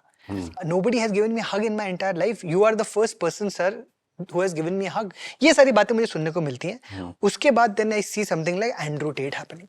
कि आप कि एक एंड्रू टेट है जो बार बार बोल रहा है कि तुम्हें जरूरत ही नहीं लड़कियों की, और तुम्हें अपने आप, लड़कों की भी जरूरत नहीं, किसी की जरूरत नहीं है तुमको, तुम्हें सिग्मा मेल बनना है. व्हाट इज योर अंडरस्टैंडिंग, ये क्या हो रहा है, क्यों हो रहा है, इतना कैसे हो गया? हमारे जो स्टूडेंट्स होते हैं यूपीएससी वगैरह, जनरली वो लोग 20s के बाद के होते हैं, 21, 22 से 27, 28 तक. उनका मैच्योरिटी का लेवल जनरली ठीक होता है. और दूसरा, यूपीएससी के जो करिकुलम है वो इतना सुंदर है कि कोई ठीक से पढ़ लेगा तो कायदे का इंसान बन जाता है. तो I am very much thankful to the UPSC for making such syllabus. ये कल्चर जितना मैं समझ पाता हूँ, ये जो यंगस्टर्स हैं जिसको जेनजी आजकल हम बोल देते हैं, जो आज के ज़माने में 15 से 20 या 13 से 20 की उम्र के बीच के हैं, उनमें ये ट्रेंड ज़्यादा नज़र आता होगा. और उसके रीजंस हैं. पहले ऐसा क्यों नहीं दिखता था, तो इसकी वजह ये कि पहले ऐसी चीज़ फैलने का स्कोप नहीं था. एक टेलीविज़न था, एक रेडियो था, दोनों सरकार से कंट्रोल्ड थे.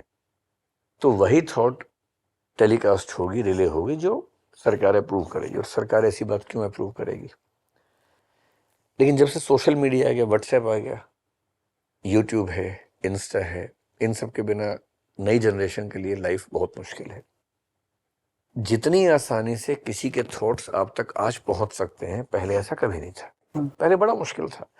हमें अगर एंड्रयू टेट जैसे किसी आदमी को सुनना भी होता तो हम सुन ही नहीं सकते थे जी। एंड्रयू टेट पहले भी थे, पहली बार नहीं हुए हैं। एंड्रयू टेट को ऐसी रीच कभी नहीं मिली थी कि वो हर घर हर फोन के अंदर घुस जाए। और क्यों वो रीच तो चली इसलिए मिल गई, लोग उसी को क्यों देख रहे हैं? पहली बात तो एंड्रयू टेट को मैंने कभी देखा नहीं है, और ना मेरे देखने की इच्छा है, मैं क्यों टाइम खराब करूँ अपना। लेकिन एंड्रयू टेट भारत में भी कम नहीं है। भारत के सोशल मीडिया में हिंदी बोलने वाले एंड्रयू टेट भी ठीक ठाक दिखते हैं। जो रात दिन महिलाओं को ऑब्जेक्टिफाई करते हैं, ऐसे लोग तो यहाँ भी दिखते हैं। होता क्या है कि जो 13 से 20 की उम्र है, टेस्टोस्टेरोन हार्मोन लड़कों का उस समय बढ़ता है बहुत ज्यादा। ये बात बायोलॉजिकली साबित होती है बार बार कि मेल सेक्सुअल डिजायर और फीमेल सेक्सुअल डिजायर में बहुत अंतर है। मेल्स की सेक्सुअल डिजायर बहुत तेजी से उठती है, बहुत जल्दी सेटिस्फाई हो जाती है।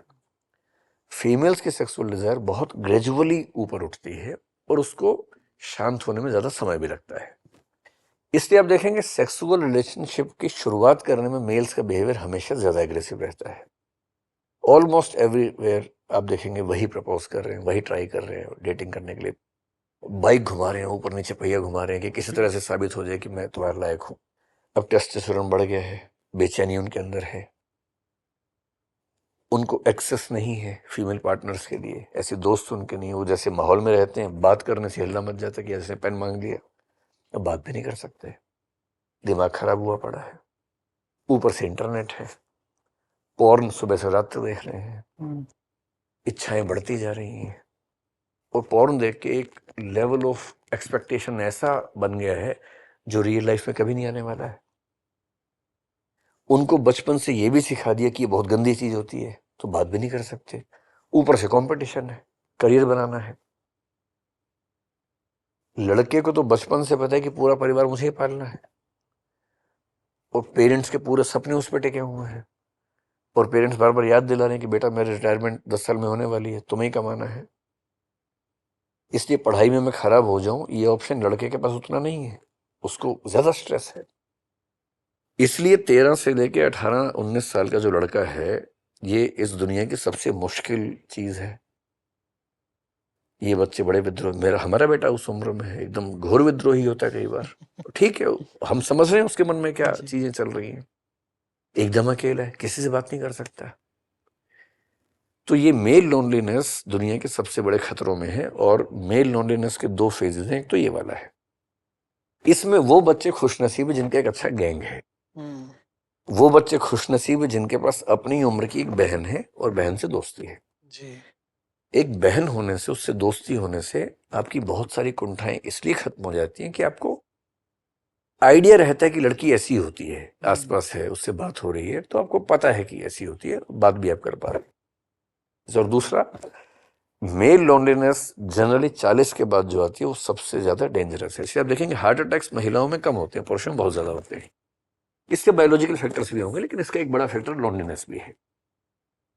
महिलाओं में शेयरिंग करने की टेंडेंसी बचपन से बुढ़ापे तक हमेशा रहती है, क्योंकि वो एक्सप्रेसिव है, उन्हें संकोच नहीं है, झिझक नहीं है। कहीं डांस वांस करना हो, लड़कियां जितना आसानी से डांस करने चली जाएंगी, लड़के आमतौर पर नहीं जाएंगे, वो मनोज बन के बैठे रहते हैं। गाना गाना हो फैमिली में, लड़कियां आराम से गा देंगी, लड़के आमतौर पर नहीं गाएंगे। मतलब अपवादों को छोड़ के, एक्सेप्शन छोड़ के, जहां जहां सहज होके एक्सप्रेसिव होना है, लड़के जनरली पीछे रहते हैं, क्योंकि ट्रेनिंग वैसी हुई, थोड़ा डिस्टेंस हुआ। फिर उनको ये भी समझाया गया कि तुमको मर्द बन के रहना है, और मर्द बनने में ये होता है कि आप बहुत इमोशनली एक्सप्रेसिव नहीं हो सकते हैं। ये सब चीजें मिलके उनको घुटन से भरती हैं। और आजकल साइकोलॉजी में ये एक टॉपिक है जो पढ़ाया जाता है कि जो मिड लाइफ क्राइसिस है, 40 के बाद का जो क्राइसिस है, स्पेशली इन द मेल्स, वो अकेलेपन का, जबकि वो विमेन के मामले में आमतौर पर नहीं, क्योंकि उनमें, जिसको आपने सिस्टरहुड कहा, आपस में रिलेशनशिप बना रहता है उनके साथ, पेरेंट्स के साथ, बच्चों के साथ। जैसे बच्चे बाहर पढ़ रहे हैं तो माँ उनसे रोज बात करेगी वीडियो कॉल पे, ये आमतौर पे देखेगा, बाप का नहीं देखेगा। बाप बात भी करेगा तो क्या पूछेगा, और ठीक हो? हाँ पापा ठीक हूँ, चलो ठीक है पढ़ो, खत्म। मेरी मदर गई हुई है मेरे भाई से मिलने यूएस में। जब वो बाहर में होती है पापा के साथ, मुझे रोज जब आप रोज बात होती है तो पापा भी बीच में गेस्ट अपीयरेंस के लिए आ जाते हैं। अभी 3 हफ्ते से गए हुए हैं। मेरा पहला मैसेज पापा का आया परसों, my Netflix is not working, please fix it. हम लाइक 3 हफ्ते में मैंने कहा आपने एक बार ये नहीं पूछा तो कैसा है, ठीक है नहीं है, पहला नेटफ्लिक्स नहीं वो चल रहा, प्लीज फिक्स। वो रिकंडीशनिंग करने की बहुत ज़रूरत है। जो माइंडसेट, मेल माइंडसेट है, वो बहुत ही अकेलेपन का, और इसीलिए हार्ट अटैक्स में पुरुष लोग बहुत आगे हैं, सुसाइड्स में पुरुष लोग महिलाओं से आगे रहते हैं, इसीलिए। सर तो मेरा मेरा सवाल आपसे ये है कि जब आप अभी जिस सोसाइटी चेंज हो रही है, देखा जाए तो ये प्रेशर तो कम होना चाहिए लड़कों पे शुरुआत में, कि पहले आपका प्रेशर ये था कि आपको you have to be man of the house. अगर अभी आपकी पार्टनर अगर इक्वल रिस्पॉन्सिबिलिटी ले रही है घर के अंदर, अगर इक्वल लेबर कर रही है घर के अंदर, इक्वल पैसा भी कभी ला रही है, आपको तो खुश होना चाहिए कि मेरी रिस्पॉन्सिबिलिटी कम हो गई।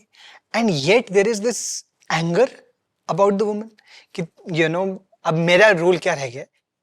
इनफैक्ट एक इकोनॉमिस्ट की भी एक स्टडी आई है, बहुत इंटरेस्टिंग स्टडी है, अक्रॉस मेनी नेशंस, जिन्होंने बताया कि लड़के अभी एक्चुअली यंग लड़के ज्यादा कंजर्वेटिव हो रहे हैं, यंग लड़कियां ज्यादा लिबरल हो रही हैं। क्या आपकी समझ है इस बारे में? नहीं तो बहुत नॉर्मल सी बात है। तो जिसको आज़ादी चाहिए वो प्रोग्रेसिव होता है, किसी को आज़ादी मिलने से जिसकी आज़ादी कम हो रही है वो कंजर्वेटिव होता है।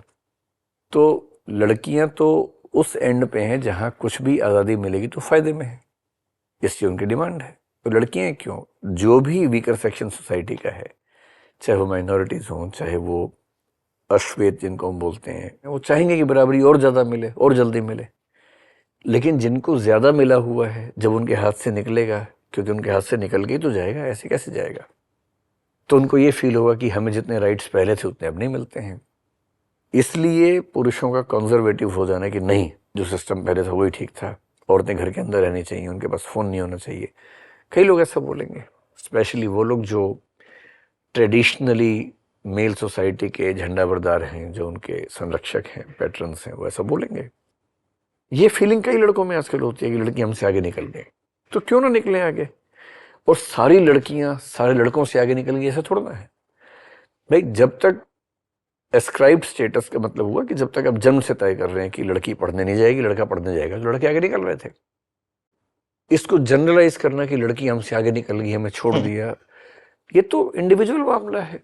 अगर आप कायदे के इंसान हैं, कोई कायदे का इंसान आपको मिल ही जाएगा, इसमें इतना स्ट्रेस लेने की जरूरत क्या है। मेरा सर, मैंने एक ऐसे लड़के से बात किया जो मिडिल क्लास, बिल्कुल आप जो बात करें बिल्कुल सहमत हूँ उससे। मेरे एक्सपीरियंस में ऐसा हुआ एक बार कि एक यंग लड़का हमारे साथ काम कर रहा था, अच्छा खास मिडिल क्लास सही है, IIT वगैरह से उसके पेरेंट्स ने पढ़ा है।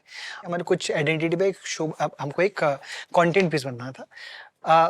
मैंने कहा तुम्हारी प्राइमरी आइडेंटिटी क्या है? इसने बोला लड़का। मैंने कहा फेयर। मैंने कहा क्यों तुम्हें लगती है तुम्हारी प्राइमरी आइडेंटिटी लड़का? उसका जवाब ये आया कि क्योंकि मुझे बार बार दिखाया जाता है लड़कियों से कि तुम लड़के हो। मैंने कहा लड़कियां तुम्हें क्या दिखा रही है लड़कों जैसा? मुझे समझ नहीं आया कौन सा। मैंने बताओ। कहते मैं एक बार ट्रेन पे गया हूँ, धक्का लगा और लड़की पे गिरा। लड़की ने मेरे पे चिल्लाया कि तुम सारे लड़के ऐसे होते हैं। एंड तब से मुझे लगा है कि ये लड़कियां हमको ऐसे क्यों समझती हैं, सारे लड़के ऐसे थोड़ा ना होते हैं। अब मैंने बोला तेरी जिंदगी में एक इंस्टेंस हुआ है? मैंने कहा और हुए हैं क्या? ऐसे 1-2 हुए हैं। मैंने कहा लड़कियों की जिंदगी के अंदर ऑन अ डेली बेसिस ऐसे 6 घटनाएं होती हैं, उसके बावजूद वो इतने एक्सट्रीम थॉट्स नहीं लेती लड़कों के अगेंस्ट जितने तुम लड़कियों के अगेंस्ट ले रहे हो। क्यों? एंड ही इज लाइक अगर आपके साथ होता आप समझते। मैंने कहा मेरे साथ भी हुआ है। देयर हैव बीन टाइम्स जब मैं कभी लाइन में लगा हूं, लड़की ने बोला मेरे से पास मत आओ, बट आई हैव अंडरस्टूड कि it is coming from fear. बहुत लड़कियों के साथ जब लड़के पास आते हैं तो कुछ करते भी हैं आगे। तुम अच्छे इंसान हो इसका ये मतलब थोड़ा ना है कि उसको समझ आएगा। You can't assume that, so you have to have that empathy. अब when boys today are thinking like that, how can we now overcome this problem? Because ये मुझे लग रहा है this will quantify, that is my fear. So कैसे इसको ठीक कर सकते हैं हम? एक तो जब तक हम इंटेलेक्चुअली थोड़ा शार्प नहीं होते हैं, हमारी टेंडेंसी होती है चीज़ों को जनरलाइज करने की जी। कि एक इंसिडेंट हुआ और मान ली कि सब ऐसा होता है। एक लड़के से मोहब्बत नहीं चल पाई, आपने मान ली कि सारी लड़कियां धोखेबाज होती हैं या सारे लड़के ऐसे होते हैं, तो ये टेंडेंसी नॉर्मल है, सबके साथ होता है। लेकिन समझदारी इसमें है कि इस चीज से बचें कि भाई एक लड़की ने मुझे कभी कहा कि थोड़ा सा दूर हो जाओ, उस समय तो बुरा लगता है, सीधी सी बात है, किसी को बुरा लगेगा कि इसका मतलब मुझ पर शक किया जा रहा है, जबकि मैंने ऐसा नहीं किया। बॉम्बे तो इस मामले में काफी इवॉल्व शहर है, दिल्ली इस मामले में कम इवॉल्व है। दिल्ली की किसी बस में या मेरे ख्याल से मेट्रो में भीड़ वाला डब्बा हो, पुरुष बहुत सारे, उसमें कोई लड़की घुस जाए, तो मुझे नहीं पता कि वो अगले 2-3 स्टेशन पर जब निकलेगी तो कितनी जगह उसको छुआ गया होगा और गंदे तरीके से छुआ गया होगा। तो एम्पैथी ही इसका ट्रीटमेंट है कि दुनिया को दूसरों की निगाह से भी देख लो भाई।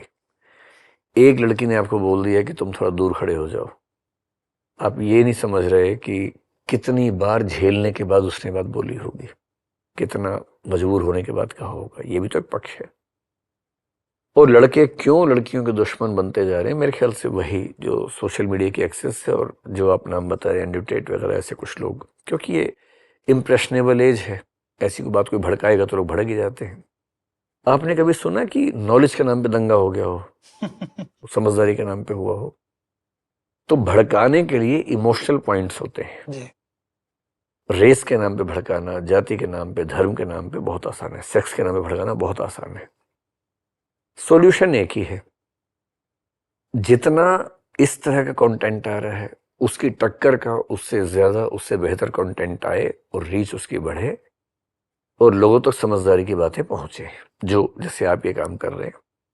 मुझे नहीं पता कि कोई और चैनल डेडिकेटेड इसी थीम पर बात करने के लिए है, यानी मैंने पहली बार देखा है और मेरे आने की बड़ी वजह ये है कि आप एक बहुत अच्छी थीम पे काम कर रहे हैं। और क्योंकि मैं भी उन बच्चों को टैकल करता हूँ अपने घर में भी, तो मुझे लगता है बहुत ज़रूरी चीज़ है कि लड़कों को ये समझाना है कि लड़का होने का मतलब सिर्फ इतना है कि वाई क्रोमोसोम एक ज़्यादा आ गया है, एक्स्ट्रा आ गया है, बस इतना ही है। और लड़की होने का मतलब इतना ही है कि उसके पास वो वाला वाई नहीं है, वो वाला एक्स चला गया है, बस। बाकी सब मनगढ़ंत बातें हैं, मेन डिफरेंस इतना ही है। इसके अलावा ज़्यादा इस बात को लेकर सीरियस नहीं होना है, ये समझाने की ज़रूरत है। सर पहले तो थैंक यू सो मच, आपने इतनी अच्छी अच्छी बातें की इवन अबाउट दिस शो। मेरा भी एक्चुअली आपको बुलाने का यही मकसद था कि हाउ डू वी हैव, एक तो अंडरस्टैंड करने की कोशिश करें कि ये जो हो रहा है, what we are seeing around us in terms of एक टॉक्सिक मैस्कुलिन एनवायरनमेंट, क्यों हो रहा है। लड़कों को लगने लग गया है कि लड़कों के लिए एम्पैथी नहीं है। एंड हिस्टोरिकली चक्कर ये है कि शायद हमने लड़कों को कभी रोने के लिए इंकरेज नहीं किया, हमने एक्सप्रेस करने के लिए इंकरेज नहीं किया, तो देखा जाए तो लड़कों ने ही लड़के के लिए एम्पैथी नहीं दिखाई। एक ना एनिमल फिल्म, आपने भी एक बार जिक्र किया था उसका, एनिमल फिल्म के अंदर एक बहुत डायलॉग बोलता है जो रणबीर कपूर का कैरेक्टर उसके अंदर, where he gets angry and says कि लड़कों को पता है वॉर के लिए भेजा गया है और मैं हमारी नेचर ही है ये वॉर करना, so that is why I am fighting, I am battling. But ये ऑब्वियसली बात नहीं करते कि वॉर भी तो आदमी ने भेजा तुम्हें। Men are sending other men to war. Men are fighting these battles that don't need to be fought in today's times. तो empathy, मैं आपसे empathy की बात करना चाहता हूँ क्योंकि आपने पहले भी बात की है। How do we get men to have empathy for themselves सबसे पहले, and then for other people around? दरअसल जो ये सेक्स और जेंडर की डिबेट पहली बार शुरू हुई तो 1940s में एक बहुत बड़े थिंकर थे, सिमोन द बोवेल, आपने नाम सुना होगा, द सेकंड सेक्स, उनकी बहुत फेमस बुक है। उस किताब के इंट्रोडक्शन में एक लाइन आती है कि woman is not born, she is made so. The concept of woman is not biological, it is cultural. इसका सही जवाब ये है कि even the man is not born, he is made so. तो मैन और वुमन के जो कंसेप्ट हैं सोशल हैं, सोसाइटी बनाती है। पेट्रियार्की के बहुत फायदे पुरुषों को हैं, ठीक बात है, पेट्रियार्की के नुकसान भी कम नहीं है, पुरुषों को भी, उनको भी नुकसान है। टॉक्सिक मैस्कुलिनिटी अगर आप सर्च करेंगे नेट पे तो आप पाएंगे कि टॉक्सिक उसको कहने की वजह ये है, that is not bad only for the women, that is also bad for the main.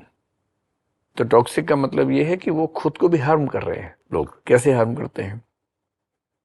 क्योंकि जिसको ये क्रेज है कि मैं बहुत मैस्कुलिन हूं, जैसे एनिमल फिल्म का जो कैरेक्टर है, उसको अपने अल्फा मेल होने पे बड़ा गुरूर है।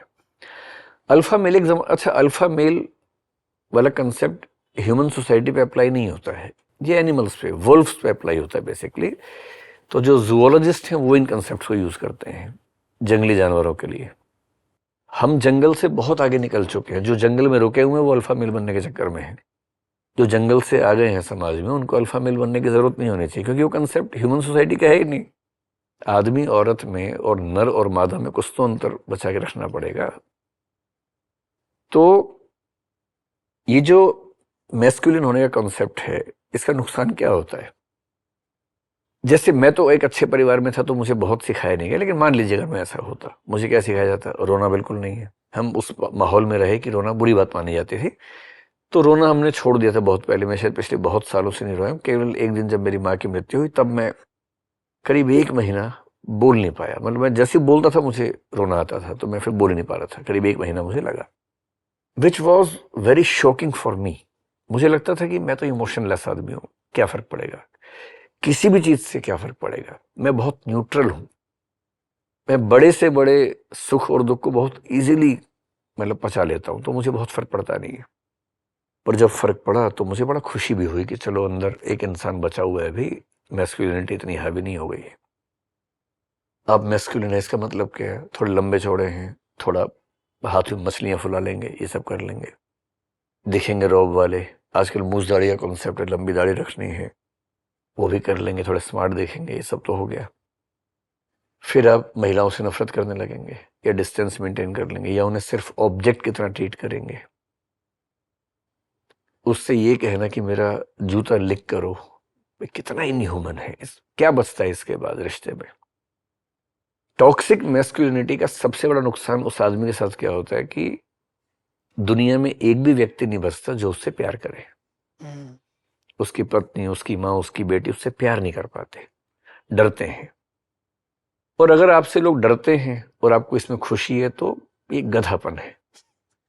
होना ये चाहिए कि आपके होने से लोग अच्छा फील करें। मैं अपने घर जाऊं, मेरी पत्नी को खुशी हो, न कि ये तनाव हो कि अरे यार ये आ गया अब टेंशन देगा। मेरी बेटी सहम न जाए कि पापा आ रहे हैं, पढ़ने के लिए बैठ जाओ या सो जाओ चुपके से, नहीं तो पापा मारेंगे। इससे आप मैस्कुलिन तो हो जाएंगे, लेकिन कोई आपको प्यार करेगा ही नहीं। And if nobody loves you then you are really lonely. इससे बड़ा अकेलापन कोई नहीं है कि आप इमोशनली किसी से भी कनेक्टेड नहीं है जंगली बनने के चक्कर में। ये जंगली होना है। मर्द फिल्म आई थी जब हम छोटे थे, कितनी गंदी बात उस फिल्म में थी कि दारा सिंह जा रहा है, बच्चा अभी पैदा ही हुआ है, शायद चाकू से उसकी छाती पे लिखा मर्द, खून से लिखा मर्द। मैस्कुलिनिटी का हिंदी ट्रांसलेशन मर्दानगी ही होता है। और फिर वो फिल्म क्या कह रही है? मर्द को दर्द नहीं होता। और हमारा सारा बचपन इस चक्कर में गुजर गया कि दर्द नहीं होना चाहिए हमें। कितना बड़ा गधापन था। 1990s में एक फिल्म डर आई जिसने पहली बार मैस्कुलिन लव को दिखाई। एनिमल वेनिमल तो बहुत बात की चीजें हैं। उसमें शाहरुख खान है और वो हीरोइन जो जूही चावला थी, वो मना करती है और फिर गाना गा रहा है, तू हाँ कर या ना कर, तू है मेरी किरण। मतलब उसकी हाँ ना से मतलब ही नहीं है उसको। तू हाँ करे तो भी, तू ना करे तो भी, तू है मेरी ही। ये लवर है कि रेपिस्ट है? ये कैसी सेंस है? ये होती है क्रूड मस्कुलिनिटी। कॉम्प्लिसिट भी होती है, जो कल्चरली बड़ी अच्छी लगती है सब लोग, क्या बात है। कभी कभी मेरे दिल में ख्याल आता है कि जैसे तुझको बनाया गया है मेरे लिए। क्या बात है यार, तुम एक ऑब्जेक्ट हो, मेरे लिए बनाई गई हो। तू अब से पहले सितारों में बस रही थी कहीं, तुझे जमीन पे बुलाया गया है मेरे लिए। मैं कौन सा लाट साहब हूं? अजीब लाट साहब भी है कि मेरे लिए आसमान से बुलाया गया तुम्हें। तुम्हारी अपनी कोई जिंदगी नहीं है, अपना कोई करियर नहीं है, अपने कोई सपने नहीं है। तुम्हें केवल ये करना है कि मेरी जिंदगी में सेंस ऑफ कॉम्प्लीशन आ जाए, तुम सिर्फ उसके लिए पैदा हुई हो। ये जो ओवर एक्सपेक्टेशंस हैं, ऐसा नहीं कि महिलाएं नहीं करती हैं, महिलाएं भी ऐसी बातें करती हैं। पुरुष भी कई बार ऑब्जेक्टिफाई होते हैं, और ऑब्जेक्टिफिकेशन ऑफ मेन भी उतनी ही बुरी बात है जितना ऑब्जेक्टिफिकेशन ऑफ विमेन है। दोनों तरफ बुरा है, पर मेजॉरिटी में आपको ये मेल वॉइसेस में दिखेगा, फीमेल वॉइसेस में कम दिखेगा। इसका मतलब ये बिल्कुल नहीं है कि फीमेल्स एकदम ठीक है हमेशा। टॉक्सिक मदरहुड भी होती है, जी टॉक्सिक वाइफ्स भी होती हैं। ये टॉक्सिसिटी उन्हीं का नुकसान नहीं करती, अपना भी करती, क्योंकि ultimately there is no one who loves you, who cares for you. ये पॉइंट ऑफ व्यू देखने की जरूरत है। और मतलब मेरा वही मानना है कि खराब कंटेंट का सामना अच्छे कंटेंट से ही करेंगे तो बात बनेगी, अदरवाइज बात बनेगी नहीं। और लड़कों को थोड़ा एम्पैथी से देखने की भी जरूरत है। एक बात ये भी समझनी है कि दूसरों का दर्द महसूस करने की ताकत जो है ना, सैडली ये थोड़ा टाइम के साथ आती है। इससे थोड़ा प्रीमेच्योर हम कर सकते हैं सही ट्रेनिंग से। स्कूल में, घरों में थोड़ी परवरिश थोड़ी बेहतर हो तो ट्रेनिंग मिलती है। बहुत हमें होपलेस होने की जरूरत भी नहीं है, लेकिन हाँ, with the help of good content like yours we can handle this to some extent. Sir, मेरा आखिरी सवाल, मैं सवाल तो आपसे अनलिमिटेड कर सकता हूँ क्योंकि आप जैसे आप माइंड हैं, बट एक सवाल जो पर्सनल पर्सनल सवाल है एंड में, आप खुद कहते भी हैं आप फेमिनिस्ट हैं, अपने बेटे को आप किस तरीके से रेज कर रहे हैं that he also is a feminist and he doesn't get affected by जो सब कुछ आसपास चल रहा है, वो एक जेंडर सेंसिटिविटी से, एम्पैथी से, how are you raising him? Feminist होने के दो मतलब होते हैं। एक ये है जिसमें only females are suppose to feminist. एक ब्रॉडर पर्सपेक्टिव में anyone who cares about the gender equality. बिल्कुल। So in that broad sense I think I am a feminist and everyone should be. मेरे बेटे की परवरिश में बहुत क्लियर तो मेरा कंट्रीब्यूशन इस तरह का ज़्यादा नहीं रहा, सिवाय इसके कि जब जब बात होती है मैं थोड़ा समझाता ज़रूर हूँ। इतना ज़रूर समझाता हूँ कि अब जैसे वो जिस उम्र में है और बाहर रहता है, घर से दूर रहता है, उसकी परवरिश में कुछ दिक्कतें थी, कुछ ऐसी सिचुएशंस थी कि हमें उसको देश से बाहर भेजना पड़ा 11वीं क्लास में पढ़ने के लिए। अभी तक मैंने फील नहीं किया कि उसके अंदर मैस्कुलिनिटी वाली वो अंडरस्टैंडिंग है। पर हम लोग जब भी मिलते हैं इतना तो समझाते हैं कि मतलब मैं एक ही बात कहता हूँ, जो ट्रीटमेंट तुम नहीं चाहते कि तुम्हारी माँ या बहन के साथ हो, वो अपनी वाइफ या गर्लफ्रेंड के साथ मत करना, क्योंकि जो तुम करोगे लगभग वही वापस लौट के आएगा। जी। मेरा ख्याल है कि वो ठीक रास्ते पे चलेगा। हालांकि हर बच्चे की नियति अलग होती है, किसी माया बाप को अधिकार नहीं है कि वो दावा कर सके, but I believe he will not be A misogynist. I believe that. I mean, I really hope so. I mean, आप जैसे आपने कहा है, I hope that he stays a good and productive member of society. Thank you, sir. इतनी deep, इतनी effective और इतनी thoughtful conversation के लिए। ये I think one of our most मुझे लगा ही था, होप ही थी कि सब इंटेंस तो होगा ही कॉन्वर्सेशन, बट ऑल्सो एक बहुत ही रैशनल, बहुत थॉटफुल, मीनिंगफुल कॉन्वर्सेशन रहेगी, which you have very much lived up to as I always expected. मैं आपसे एक और बारी थैंक यू बोलूंगा, बट हमारे अभी क्विक सेगमेंट्स हैं कुछ थोड़े। जी sir, fun segments, will end on a little bit of a fun note. हमने एक नया सेगमेंट शुरू किया है, विमेन वांट टू नो, जहां पर women have asked a question. Okay. Hello Vikas sir, कैसे हैं आप? अच्छा, so my question is, what are some stereotypes around masculinity in my field, films, and your field, education, that you would like to work towards breaking?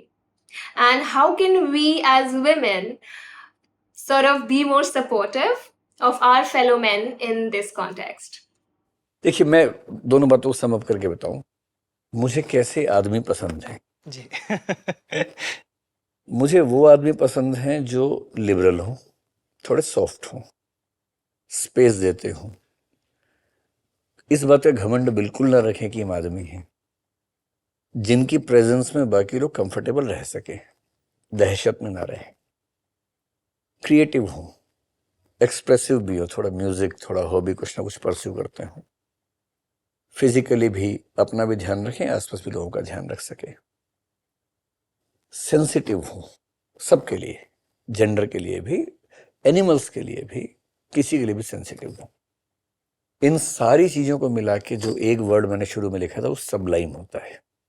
बिल्कुल। सबलिमिटी का मतलब है कि mature होना और एम्पैथी के साथ हर किसी को उसके अधिकार देने की कोशिश करना। So anything that goes against it in film industry, I believe that is a masculine approach. Hero he film के सेंटर में क्यों होगा? हीरो की लुक्स एक खास तरीके की ही क्यों होंगी? फिल्म का ज्यादा फुटेज हीरो ही क्यों खाएगा? हीरो को हीरोइन से ज्यादा पैसे क्यों ही मिलेंगे? जी और सारा जो सेंट्रल फोकस है हीरो पे ही रहेगा। मिसोजेनिस्ट डायलॉग्स क्यों होंगे? ऐसे गाने क्यों बनेंगे? तू चीज बड़ी है मस्त मस्त, ये ऐसी बेहूदी लाइनें गानों में क्यों आएंगी? ये सब स्टीरियोटाइप्स हैं जो फिल्म इंडस्ट्री में हैं। मैं सोचता हूं कि लड़कियों पर सुंदर दिखने का दबाव बहुत ज्यादा रहता है। उनको तमाम उपाय करने हैं, वैक्सिंग करवानी है, और वो कितनी जानलेवा पेनफुल चीज होती है सिर्फ इसलिए कि वो सुंदर और सॉफ्ट स्किन वाली दिखें अपने जो मेल काउंटर पार्ट्स हैं उनको। तो जब पुरुष हो तो हम बहुत ज्यादा उम्मीदें ना करें। तुम ही बेसिकली प्रोवाइडर हो, तुम ही बेसिक प्रोटेक्टर हो, ये भी तो ज्यादती है ना। बिल्कुल sir. So basically I believe we need to have a gender neutral society, gender inclusive society, जिसमें, और यही दोनों क्यों हैं? पहले तुम स्पेक्ट्रम समझते ही नहीं थे, अब तो स्पेक्ट्रम समझ में आ रहा है, थर्ड जेंडर की बात ही नहीं होती है। जो बाकी क्वियर्स हैं, जो एसेक्सुअल्स हैं, उनकी किसी को पता ही नहीं होता। बिल्कुल। आप किसी से पूछो कि LGBTQIA क्या होता है, तो L और G सबको पता है, जी B आती मामला खत्म। बिल्कुल। और LGBT के बाद तो सब नीलवटे सन्नाटा है। Q क्या होता है किसी को नहीं पता, I क्या है अंदाजा तक नहीं है, A क्या है पता ही नहीं है। और दुनिया में ऐसे लोग भी हैं। बिल्कुल। अगर कोई एसेक्सुअल है जिसका इंटरेस्ट नहीं है किसी के साथ भी सेक्सुअल एक्टिविटी में, क्यों आप उसको जबरदस्ती कह रहे हो कि तुम एक रिश्ते में बंद हो? बिल्कुल। क्वियर है, उसको नहीं पता, अभी वो क्लियर नहीं है इस मामले में, तो उसको रहने दो अपने तरीके से। और ये मैस्कुलिनिटी से लड़के भी बड़े परेशान रहते हैं। जी मैं जिन ग्रुप्स में रहा उनमें से कई ऐसे थे कि जो उसी तरह से रहना पसंद करेंगे, सबको वैसे। भाई अल्फा मेल तो एक ही होगा ना, बाकी तो बीटा गामा ही बनेंगे, सीधी सी बात है। तो उस एक अल्फा मेल के चक्कर में जो सबको लीड करेगा, बाकी सबकी क्यों ऐसी की तैसी कर रहे हो? और ये जो कंसेप्ट अभी आप जिक्र सिग्मा मेल, सिग्मा तो और पागल टाइप का आदमी होता है जो कहे कि मुझे औरतों की जरूरत ही नहीं है, मुझे किसी की जरूरत नहीं है, एकदम अलग रहने वाला। मुझे सबसे अच्छे इस मामले में लगता है या तो बीटा बन के रहो, थोड़ा सा पीछे रहो, पैसिव रहो। नॉर्मल मैन जो होता है वैसा, और नॉर्मल मैन वैसे ही होते हैं। हमारे घर में जो हमारे पापा लोग हैं, करेक्ट, कहाँ वो उस अल्फा मेल टाइप के लोग हैं? कोई अल्फा मेल नहीं है, सब सामान्य लोग हैं। सर आपके जवाब तो बहुत ही शानदार हैं, बस मुझे देखना है कि इस पे हेट मिलेगी नहीं मिलेगी, क्योंकि मुझे लगता है कि इन हेट बातों तो से मिलती है, हम तो सहमत- हैबिचुअल हैं, हम तो सहमत नहीं रहते। नहीं, हम तो इन बातों को लेकर लोड भी नहीं लेते। हेट ना मिले तो इसका मतलब you are not doing something good. अभी सर एक्चुअली हमारा राउंड हेट की बात हो रही है, हमारा प्यार वाला राउंड है। अब इस राउंड का नाम है काइंड शाउट आउट्स। तो हम आपको कुछ एडजेक्टिव्स देंगे आदमियों के बारे में। आपको जो आदमी आपके दिमाग में आते हैं, जहन में आते हैं, जिनका नाम आ रहा है, आप बस नाम ले लीजिएगा। अगर कोई एक लाइन में एक्सप्लेनेशन देना वो भी दे दीजिए। ठीक है। A man who is a forever student, always eager to learn more. Myself. मतलब और भी होंगे, मुझे ऐसे बहुत लोग मिले नहीं हैं, but I want to be defined with this definition. That's beautiful. A man whose teachings you are inspired by. कई लोग हैं, डॉक्टर अंबेडकर हैं, बुद्ध हैं, और जॉन रॉल्स एक बड़े अच्छे फिलोसफर है, मैं बहुत उनको फॉलो करता हूँ। ओशो, रजनीश को कुछ पार्ट्स हटा के, जी, ये 3-4 लोग दिमाग में आ रहे हैं हमें। एक आदमी जो आसानी से आईएएस हो सकते थे बट है नहीं। सुशांत सिंह राजपूत के बारे में मेरी ऐसी समझ है। I happen to listen to some of his talks and he was a brilliant boy. He was. मतलब उसकी कई चीजों पर, खगोल विज्ञान पर उसकी बड़ी गहरी समझ थी। जी, यहाँ तक कि स्पेस के इवेंट्स को देखने के लिए वो टेलीस्कोप यूज करता था। बिल्कुल। So I never happen to meet him, never happened to talk to him, but I believe had he tried, he must have become an IAS officer easily. I think that's a fantastic answer. A man जिनका mind आपको fascinate करता है। Elon Musk. Personality fascinate नहीं करती है, mind करता है। ये अच्छा जवाब दिया। That aggression I don't like, but again, some parts of the personality are intact always. No, very interesting answer. The most expressive man you know? Very difficult question because you don't see expressive men around you normally. But yes, if I have to choose one, Amir Khan. Oh wow. Aamir Khan मेरे बड़े अच्छे दोस्त हैं और कुछ दिन पहले उनका जन्मदिन था 14 मार्च को, तो मैं उनके घर पे, उन्होंने बुलाया था मुझे। मेरे लिए कल्चरल शॉक जैसा था। वहाँ 25-30 लोग परिवार के थे, 3-4 दोस्त थे उनके, और वो वहाँ पर हारमोनियम लेके गाना गा के सुना रहे थे सबको। उन्होंने खुद गा के सुनाए, 2-3 गाने सुनाए। मैं तो ऐसा शायद कभी नहीं कर पाऊंगा। So being so expressive in front of his mother, in front of many family man. फिर उनकी जो फैशन स्टेटमेंट है, अब कई लोग सोशल मीडिया मजाक भी बनाते हैं कि ये क्या पहन के आ गए, पर वैसी ड्रेसिंग के लिए बहुत करेज चाहिए। You have to be very innovative, very experimental with yourself. और वही लोग ऐसा कर सकते हैं जिनके पास इतनी पावर है सोसाइटी में कि वो कुछ नई स्टेटमेंट जनरेट कर सकें। So he is very experimental, very curious. आप किसी मुद्दे पर बात करो, 2 किताब के नाम बता देंगे आपको कि ये पढ़िए, अच्छी किताबें हैं। So I mean very few people जिनसे मिलके मुझे लगता है कि ये रोल मॉडल लोगों का होना चाहिए। Aamir is one of them. बहुत। सौरभ द्विवेदी मेरा एक बड़ा अच्छा दोस्त है, ललन टॉप चलाता है। ही इज अगेन, मतलब दुनिया में मुझे अगर 2-3 लोग चुनने हो जैसा किसी को होना चाहिए, Saurabh Dwivedi is one, Aamir Khan is one, Pankaj Tripathi, 12th fail का जो हीरो है विक्रांत मैसी, वो बहुत ही ग्राउंडेड। मुझे ग्राउंडेड लोग अच्छे लगते हैं, जो उड़ने वाले अच्छे नहीं लगते। जाकिर खान है, ये सब लोग बहुत सफल हैं, बहुत ग्राउंडेड हैं, बहुत क्यूरियस हैं। So I like such people. Zakir भाई तो आए हैं शो पे, बाकियों को लाना है। हाँ, वो बता रहे थे, कल मुझे मिले, आज भी शायद मिलना होगा हमारा। उन्होंने बताया कि वो इस शो पे आए थे जी। The kindest man you know? एक सिविल सर्वेंट थे छत्तीसगढ़ में, ब्रह्म दत्त शर्मा नाम था उनका, BD Sharma. He wrote the PESA act. PESA एक बहुत इंपॉर्टेंट एक्ट है हमारे, panchayat extension to scheduled areas act. मैं जानता नहीं, मैंने सुना है कि उन्होंने ट्राइबल पॉपुलेशन के लिए जितना काम किया, ट्राइबल लोग उनको भगवान मानते थे। A man who portrays masculinity best on screen? मैं शायद शाहरुख खान की डियर जिंदगी फिल्म को चुनना चाहूंगा। वाह। That is a kind of person I think we should be. The man who is the greatest listener according to you? Most likely my eldest brother who lives in America. हम 3 भाई हैं, तो जो बड़े भाई अमेरिका में हैं, दूसरे वाले दिल्ली में हैं। तो मेरी सिचुएशन ऐसी है कि मैं उम्र में छोटा हूँ अपने परिवार में, लेकिन मैं बाई चांस बड़ा मान लिया गया हूँ। So I have nobody when I have to share something. But my eldest brother, his name is Vishwas and the other one is Vivek. तो जो बड़े भैया हैं, विश्वास भैया, मैं उनसे जब बात करता हूँ तो that is the only space when I behave like a smaller boy, not as a very mature person, and he is non-judgmental. He listens to me comfortably. Thank God, I think सबकी life में ऐसे होना चाहिए कोई ना कोई। और last वाला But I am for many people I am the one. वो तो दिखता भी है सर। वार्मेस्ट हगर, सबसे प्यारी झपियां आपको कौन देता है आदमी? मतलब जब तक मेरी माँ थी तो फिर उनके साथ ही मैं करता था। बाकी मैं बहुत कंफर्टेबल तो नहीं होता हूँ इस मामले में। But yes, when we friends meet, when we have a meet of relatives, तो मेरी उम्र के जो रिलेटिव्स हैं हम सब बहुत बढ़िया से गले मिलते हैं और काफ़ी देर तक मिलते हैं।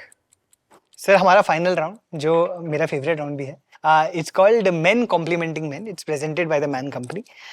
इट्स हमारे पास एक कॉम्प्लीमेंट जार होगा जहाँ पर आदमियों ने आपके लिए क्या क्या प्यारी प्यारी चीज़ें लिखी हैं। कुछ ऐसी चीजें दिखेंगी इसमें, that will be put a smile on your face. ये तो मनोज का ही है जी। ये तो बहुत पर्सनल है सर। आपने मेरे जीवन में इतना बड़ा योगदान दिया है कि कुछ कहाँ लिखा, लेकिन मनोज नहीं, मुझे नहीं पता सर अभी आप कि कुछ भी लिखना संभव नहीं। आज भी आपसे मिलकर उतनी ही ताकत मिलती है जैसी तब मिलती थी जब भविष्य आशंकाओं से भरा था। मैं तो इसका एक ही जवाब देता हूँ कि भाई मैं तो बहुत लोगों को पढ़ाता हूँ, सब तो सफल नहीं होते। तो अगर सिर्फ मेरे चाहने से होता तो सब सफल हो जाते। तो ज़्यादा भूमिका इन्हीं की थी, मेहनत स्ट्रगल इन्हीं की थी, तो थोड़ा सा टच हमारा भी रहा होगा।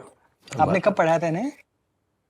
मनोज मेरा स्टूडेंट था, उसका 2004 एग्जाम में सिलेक्शन हुआ है। अच्छा। और वो लास्ट अटेम्प्ट था उसका, तो 2001 के आसपास दिल्ली आया था। कमाल है।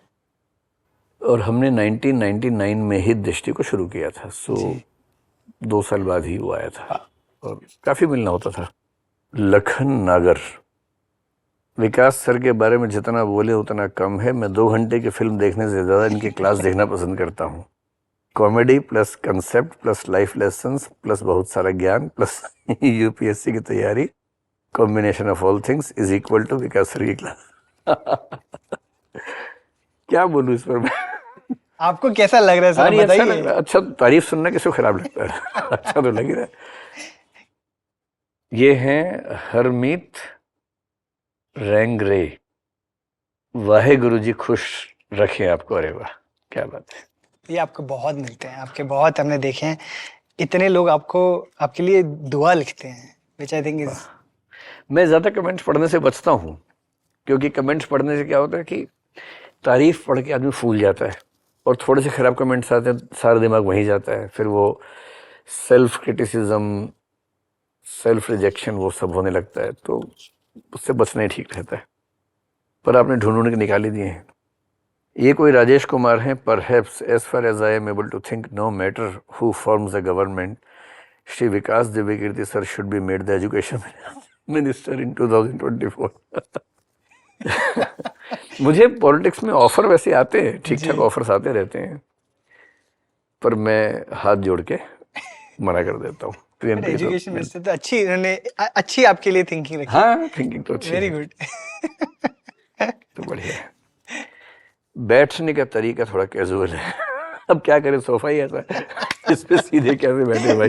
तो ये भी बहुत कमेंट्स मैंने पढ़े हैं कि खड़ा होने का तरीका कैजुअल है, बैठने का तरीका ये असल में हमारी टीम के एक मेंबर हैं, उनका एक फेमस तरीका था मॉक इंटरव्यू में कहने का, तो उसके बाद से ये मीम बन गया है। अब ये मीम हमारे वीडियोस पे खूब चलता है। अभिषेक मिश्रा ये हमारी टीम में ही टीचर ही हैं। Sir, this pic reminds me of a share of Javed Akhtar Sahib that you told us during one of the mock interviews where a candidate had Urdu poetry as his hobby. Urdu को हम एक रोज़ मिटा देंगे जहाँ से, ये बात भी कमबख्त ने उर्दू में कही है। ये शेर मैंने 2-3 जगह यूज़ किया है। जावेद साहब ने शायद लिखा था या कहीं कोट किया था। मतलब मेरा मानना है कि किसी भी लैंग्वेज को बनाने में हज़ारों साल लगते हैं, करोड़ों लोगों की ज़िंदगी लगती है, उसको ख़त्म करने का भाव रखना बहुत ही बेहुदा भाव है। तो मैंने रेख्ता में ये बात कही थी कि कोई भाषा किसी के चाहने से ख़त्म नहीं होती है भाई। भाषा संपत्ति है, विरासत है, संभाल के रखना चाहिए। तो ये शेर मेरा बहुत प्रिय शेर है। This message is from Saurabh top. अच्छा, ये सौरभ द्विवेदी है ना। माया तंत्र में स्वागत बड़े भाई। हम लोगों का जो संबोधन है वो मुझे बड़ा भाई कहते हैं, मैं उसे छोटा भाई कहता हूँ। स्वीट। तो रिश्ता भी वैसा ही है। ये है जाकिर खान का। अच्छा, बहुत अच्छा लगता है हर बार आपसे मिलके। मुझे बड़ा अच्छा लगता है जाकिर से मिलके। जाकिर एकदम प्योर सोल जिसको बोलते हैं ना, वैसा है। उससे जितना मिलो उतना मज़ा आता है। मतलब उसका ह्यूमर तो अलग लेवल का है ही, but besides humour also he is a very genuine person. ये बहुत प्यारा लगा मुझे। देवेंद्र बारद शायद नाम है इनका। Whenever I feel depression, loneliness, disgusting frustration, stress, anxiety, fear, I used to watch Vikas sir's video and nowadays I am free from these negative effects. वाह, अगर मेरी या आपकी या किसी की बात से लोगों का डिप्रेशन कम हो तो बड़ी अचीवमेंट है। और टीचर की ज़िंदगी में सबसे बड़ी उपलब्धि ये होती है।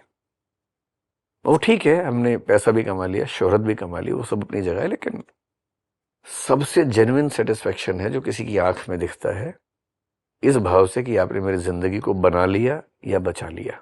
तो वो टीचर की तो यही जी बिल्कुल पूंजी होती है। बिल्कुल।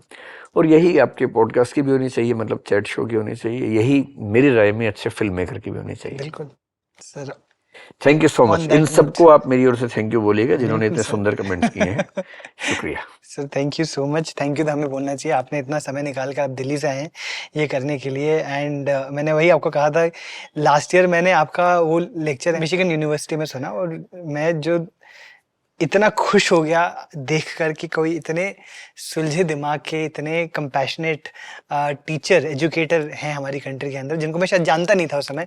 उसके बाद से मैं वेट कर रहा था कि कब आपसे लंबी बात हो पाए। तो इस शो के जरिए एक मैंने अपना पर्सनल एजेंडा भी निकाल लिया आपसे बात करने का। But thank you so much sir, इतना इतना मतलब सब तो आपको थैंक यू बोलते ही बोलते नहीं देखो, मैं भी कई बार चैट शोज में गया हूँ, जी। पर मुझे यहाँ के ज़्यादा अच्छा ये लगा, बल्कि आने से पहले से जो मेरा इरादा था वो ये कि ये अकेला शो मुझे दिखा जो एक कायदे के मुद्दे पर फोकस बात करता है। And I wish you and your team, your beautiful team of all the people, audience को नज़र नहीं आएगा, ऑडियंस को सोचेंगे ड्राइंग रूम में बैठे हैं, लेकिन यहाँ करीब 30-40 लोग बेचारे सुबह से मेहनत कर रहे हैं, गर्मी में पसीने में भीगे हुए हैं, हमारे साथ मेहनत कर रहे हैं। So I wish you and your team to do great things, not only success but doing meaningful work, meaningful content, so that हजारों लाखों लोग आपके कंटेंट से उन स्टीरियोटाइप से बाहर निकल जाएं जिन्होंने उनकी जिंदगी को खराब कर रखा है। Thank you sir. अभी एंड में मैं आपसे एक कहना है ऑल्सो, जो मुझे स्टूडेंट्स ने मांगा था मेरे रोड शोज पे, मैं आपसे मांगूं, can I have a hug from you please? क्यों नहीं, अरे आइए, मेरे तो सबसे मिलना चाहिए इसमें। Thank you sir, thank you so much for being here.